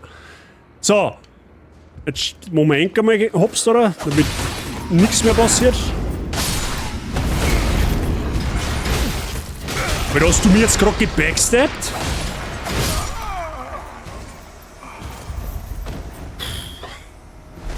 Okay, ich sag schon, das Gebiet wird nervig. Ich sag schon, das Gebiet wird ein bisschen nervig. Rip Fredel Fesel, ja. Rip Fredel Fesel. Hallo, ich möchte bis halb 7 noch irgendwo hinkommen und nicht ständig jetzt so an der Treppenpassage da hängen bleiben. Fix läden. Ist Teilzeitsoldaten. Es könnt mir jetzt dann langsam am Bugel runterrutschen mit die stumpfen Speere und Schwerter und nächste, was ihr immer habt. So, jetzt warten wir wieder.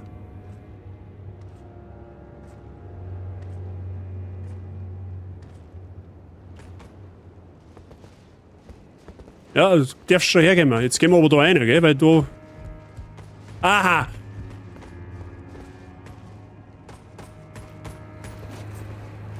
Ja, wenn, dann spielen wir schon noch meine Regeln.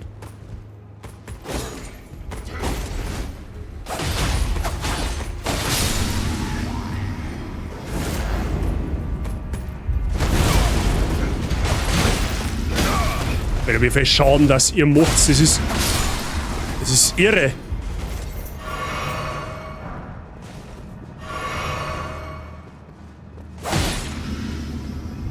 So, ich schnupp's den Gaube, ist dort mit mir.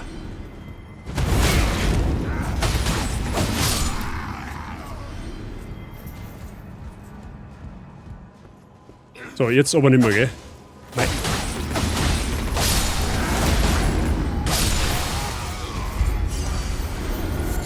So, haben wir es jetzt dann endlich mal.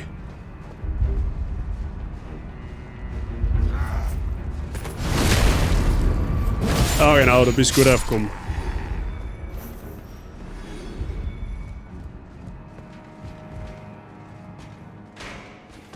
Was, der Hobbit, der da drin, der Kasperl, der hat mich doch noch gar nicht gesehen. Kommst du jetzt raus?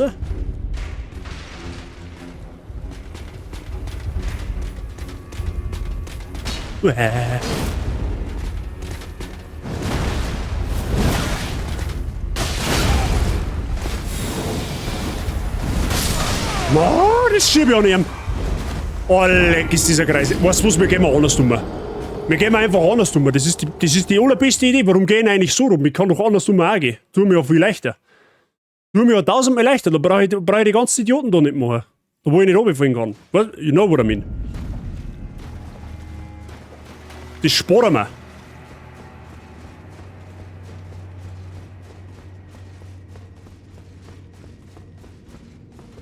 Und jetzt buffen wir dann, weil jetzt habt ihr mich soweit, gell? Jetzt mei.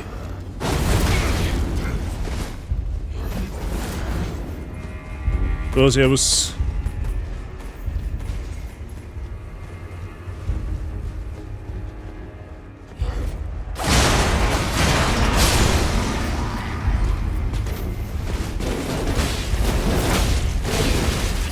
Achso, jetzt kommst du auch noch her. Ja, perfekt.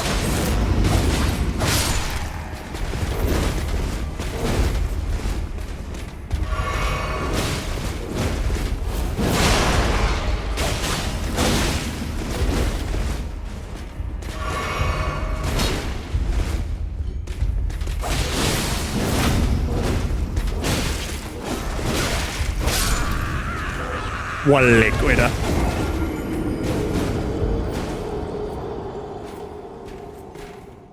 Wie viele Arschlochritter soll ein Gebiet haben? FromSoft? Ja. Da läuft ein Arschloch um das andere umeinander da drin jetzt. Das ist, oh leck. Ich hab mir schon gewundert, wann das erste Drecksgebiet kommt. Und jetzt haben wir soweit. Es gibt so ein bisschen Schloss Sturmschleier-Vibes. Da haben auch genauso so viele Vollidioten drin.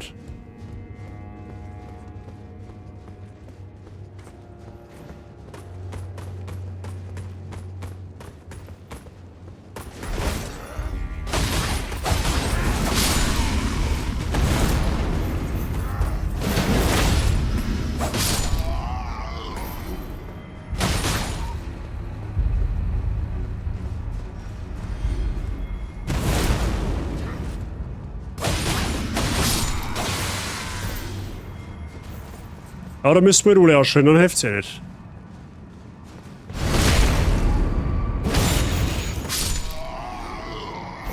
Einmal die komplette Arschloch-Rittergarde von Hintertupfing, bitte. Ja, genau. Das ist diese. So, jetzt warten wir, bis der andere da rauskommt, weil der steht ja da irgendwo.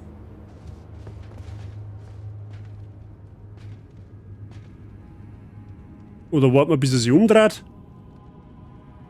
Kannst du dich umdrehen? Oder kommst her, ist mir auch recht.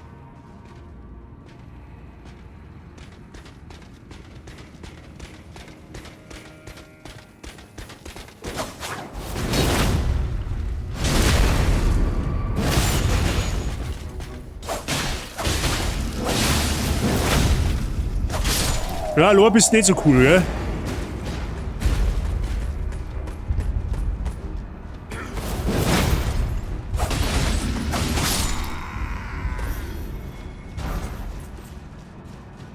So, in Herrgotts Namen. Können wir jetzt bitte einfach das einmal... So.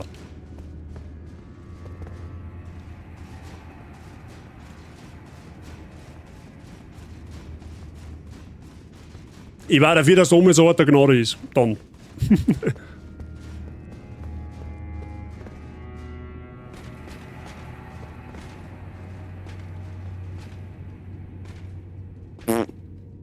Ja, da werden wir uns jetzt einmal buffen, weil warum nicht?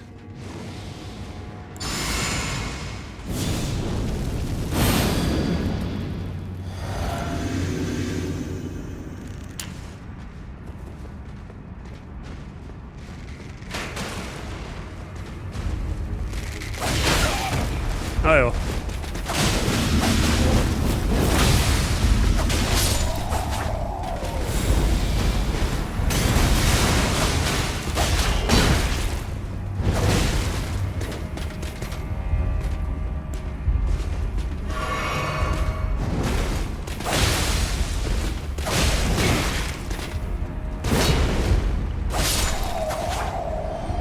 Nächstes da.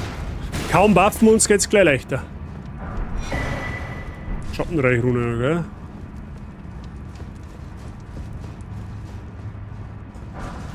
Schon wieder goldener Schwur.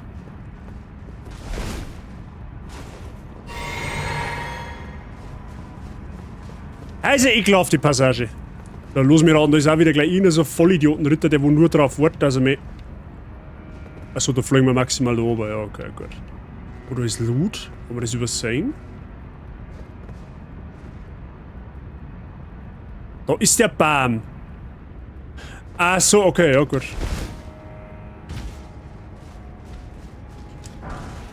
Schmiedesteine, ja okay, gut, das hätte man jetzt schenken können. Aber wisst ihr eh, wer den Loot nicht ehrt, ist den Loot nicht wert.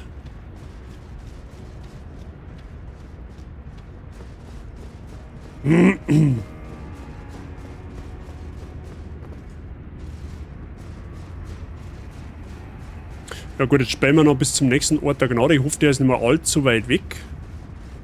Und dann sehen wir schon, wo wir sind und wie wir stehen, ne? Wo geht's da dann hin? Aha, da können wir auch wieder aussehen, okay.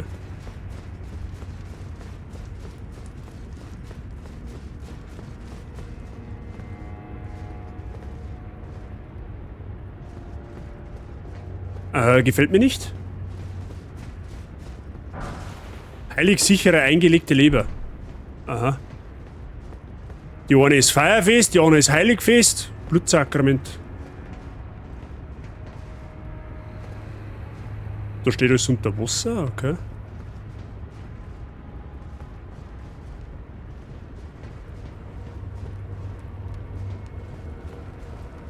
Oh nein.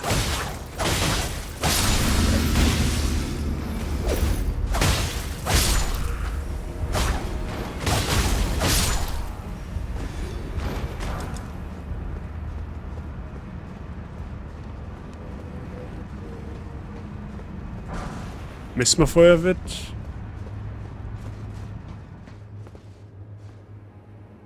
Ah ja, alles klar, okay.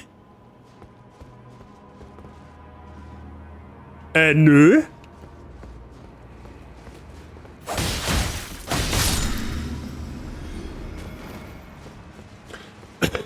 Es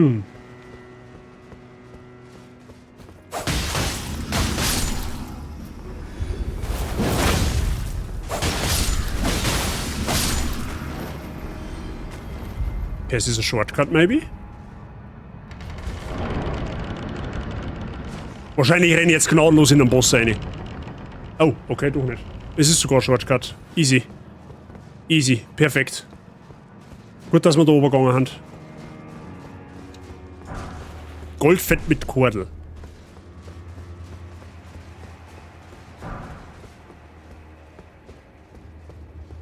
Wollen wir da noch umschauen?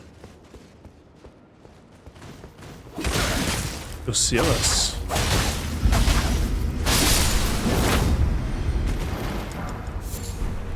Da hinten ist einer mit seinem Möchtegern-Hocketeil.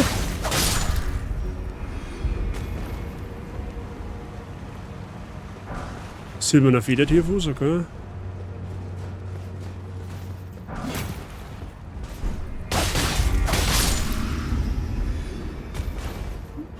Nein.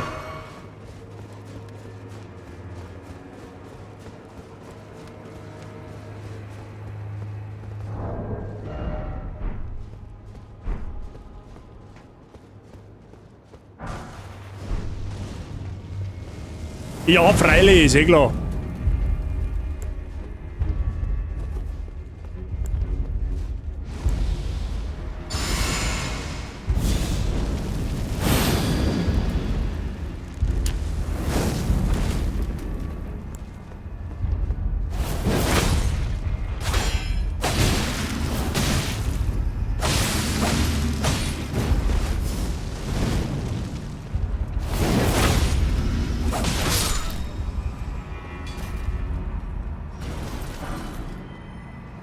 Okay.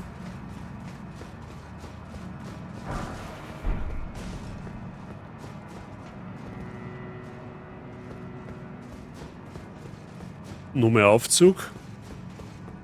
Gut, wie gesagt, wir haben jetzt den Shortcut, das ist schon mal gut für uns.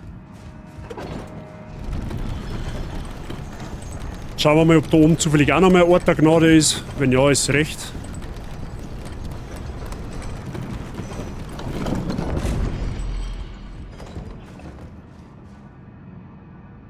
Oha. Ja, perfekt. Probenlager.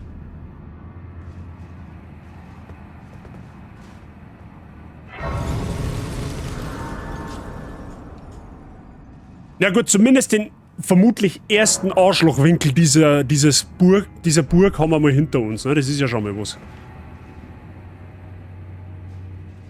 Okay, aber will ich wissen, warum dieser Probenlager ist? Wahrscheinlich nicht, oder? Wahrscheinlich will ich das nicht wissen. Aber schaut auf alle Fälle imposant aus. Freunde der Sonne, ich sage Ihnen auch was Imposantes. Ne? An der Stelle machen wir beim nächsten Mal weiter. Das ist ein guter Cliffhanger, glaube ich. Ich glaube, es tut mir jetzt selber am mehreren weh, weil ich eigentlich weiterspielen möchte, aber wir haben jetzt so eine Grillerei und ich habe so das Gefühl, dass ich da auch den einen oder anderen Bosskampf führen muss mit mir, mit meinem Verlangen nach Fleisch.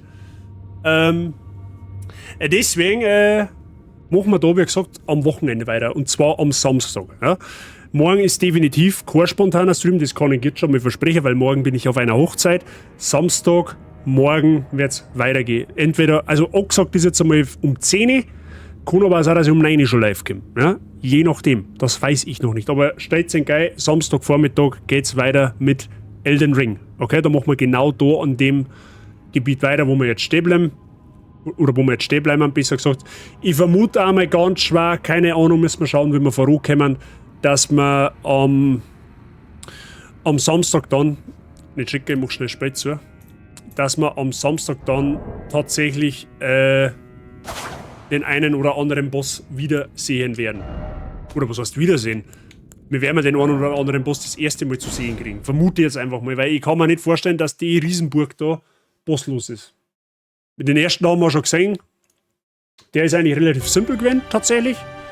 Von daher, lasst uns überraschen, was da auf uns zukommt. Der eine oder andere von euch weiß ja schon, die haben schon weiter wie ich.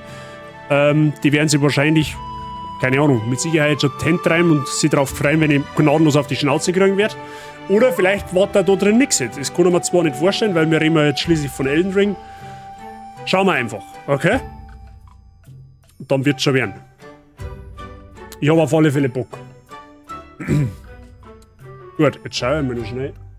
Wer nur live ist. Oh ja, das ist gut. Ich werde ihn heute zu Sylexia schicken. Da bin ich nämlich noch einen Raid schuldig. Die hat letztens mich auch geradet. Und da haben einige neue Zuschauer zu uns gestoßen. Deswegen werden wir mir heute diesen Gefallen erwidern. Okay. Das ist eine Österreicherin. Haben wir ja heute im Laufe des Streams festgestellt, sind unsere Lieblingsnachbarn. Bitte lasst der auch ein bisschen Liebe da. Die ist auch bei der Yassi des Öfteren anzutreffen. Du hast Monster Hunter Musik? Ja. Wie gesagt, gebt dir ein bisschen Liebe zurück, lasst gerne ein Following da. Ihr wisst es, ein Following kostet eng nichts, aber hilft uns Streamer ungemein schwer, weil unsere Community einfach weiter wachsen kann. Okay? Wir freuen uns über jeden Follower, der dazukommt, der wo neu dabei bleibt, so auch meine Wenigkeit. Also wie gesagt, bei der Sylexia gerne auch ein bisschen Liebe da lassen. Die Bazi-Gang unterstützt ja gern, das wissen wir ja. Das ist ja allseits bekannt, dass wir ein unterstützender Haufen sind. Okay? In diesem Sinne, Lyles, checkt meinen Discord aus, wer nichts versammeln mehr hat. Kommt gern drauf, dann wisst ihr, wann ich live gehe. Und ansonsten kopiert euch den Raid-Command, der gerade reinkommt, für Subs und für Non-Subs, fügt ihn bei der Sylexia ein. Und dann sagt ihr Bescheid, dass die Bazi-Gang jetzt einfällt. Okay? Wir hören und sehen uns dann am Samstag wieder an Ort und Stelle mit Elden Ring. Ja, wir machen in der Burg weiter und schauen mal, was auf uns zukommt. In diesem Sinne wünsche ich euch alle einen schönen Abend. Ich sage merci fürs Zuschauen, für den ganzen Support heute wieder. Und noch morgen einen schönen, angenehmen Freitag und dann einen guten Start ins Wochenende. Okay? In diesem Sinne, habt euch eine merci nochmal für alles und viel Spaß bei Sylexia. Ich weiß gar nicht, die macht jetzt Just Chatting, ich habe keine Ahnung, die wird wahrscheinlich irgendein Horrorspiel spielen. Oder vielleicht auch irgendein Souls-like, ich weiß es nicht. Lassen wir uns überraschen, okay? Viert euch. Bis Samstag.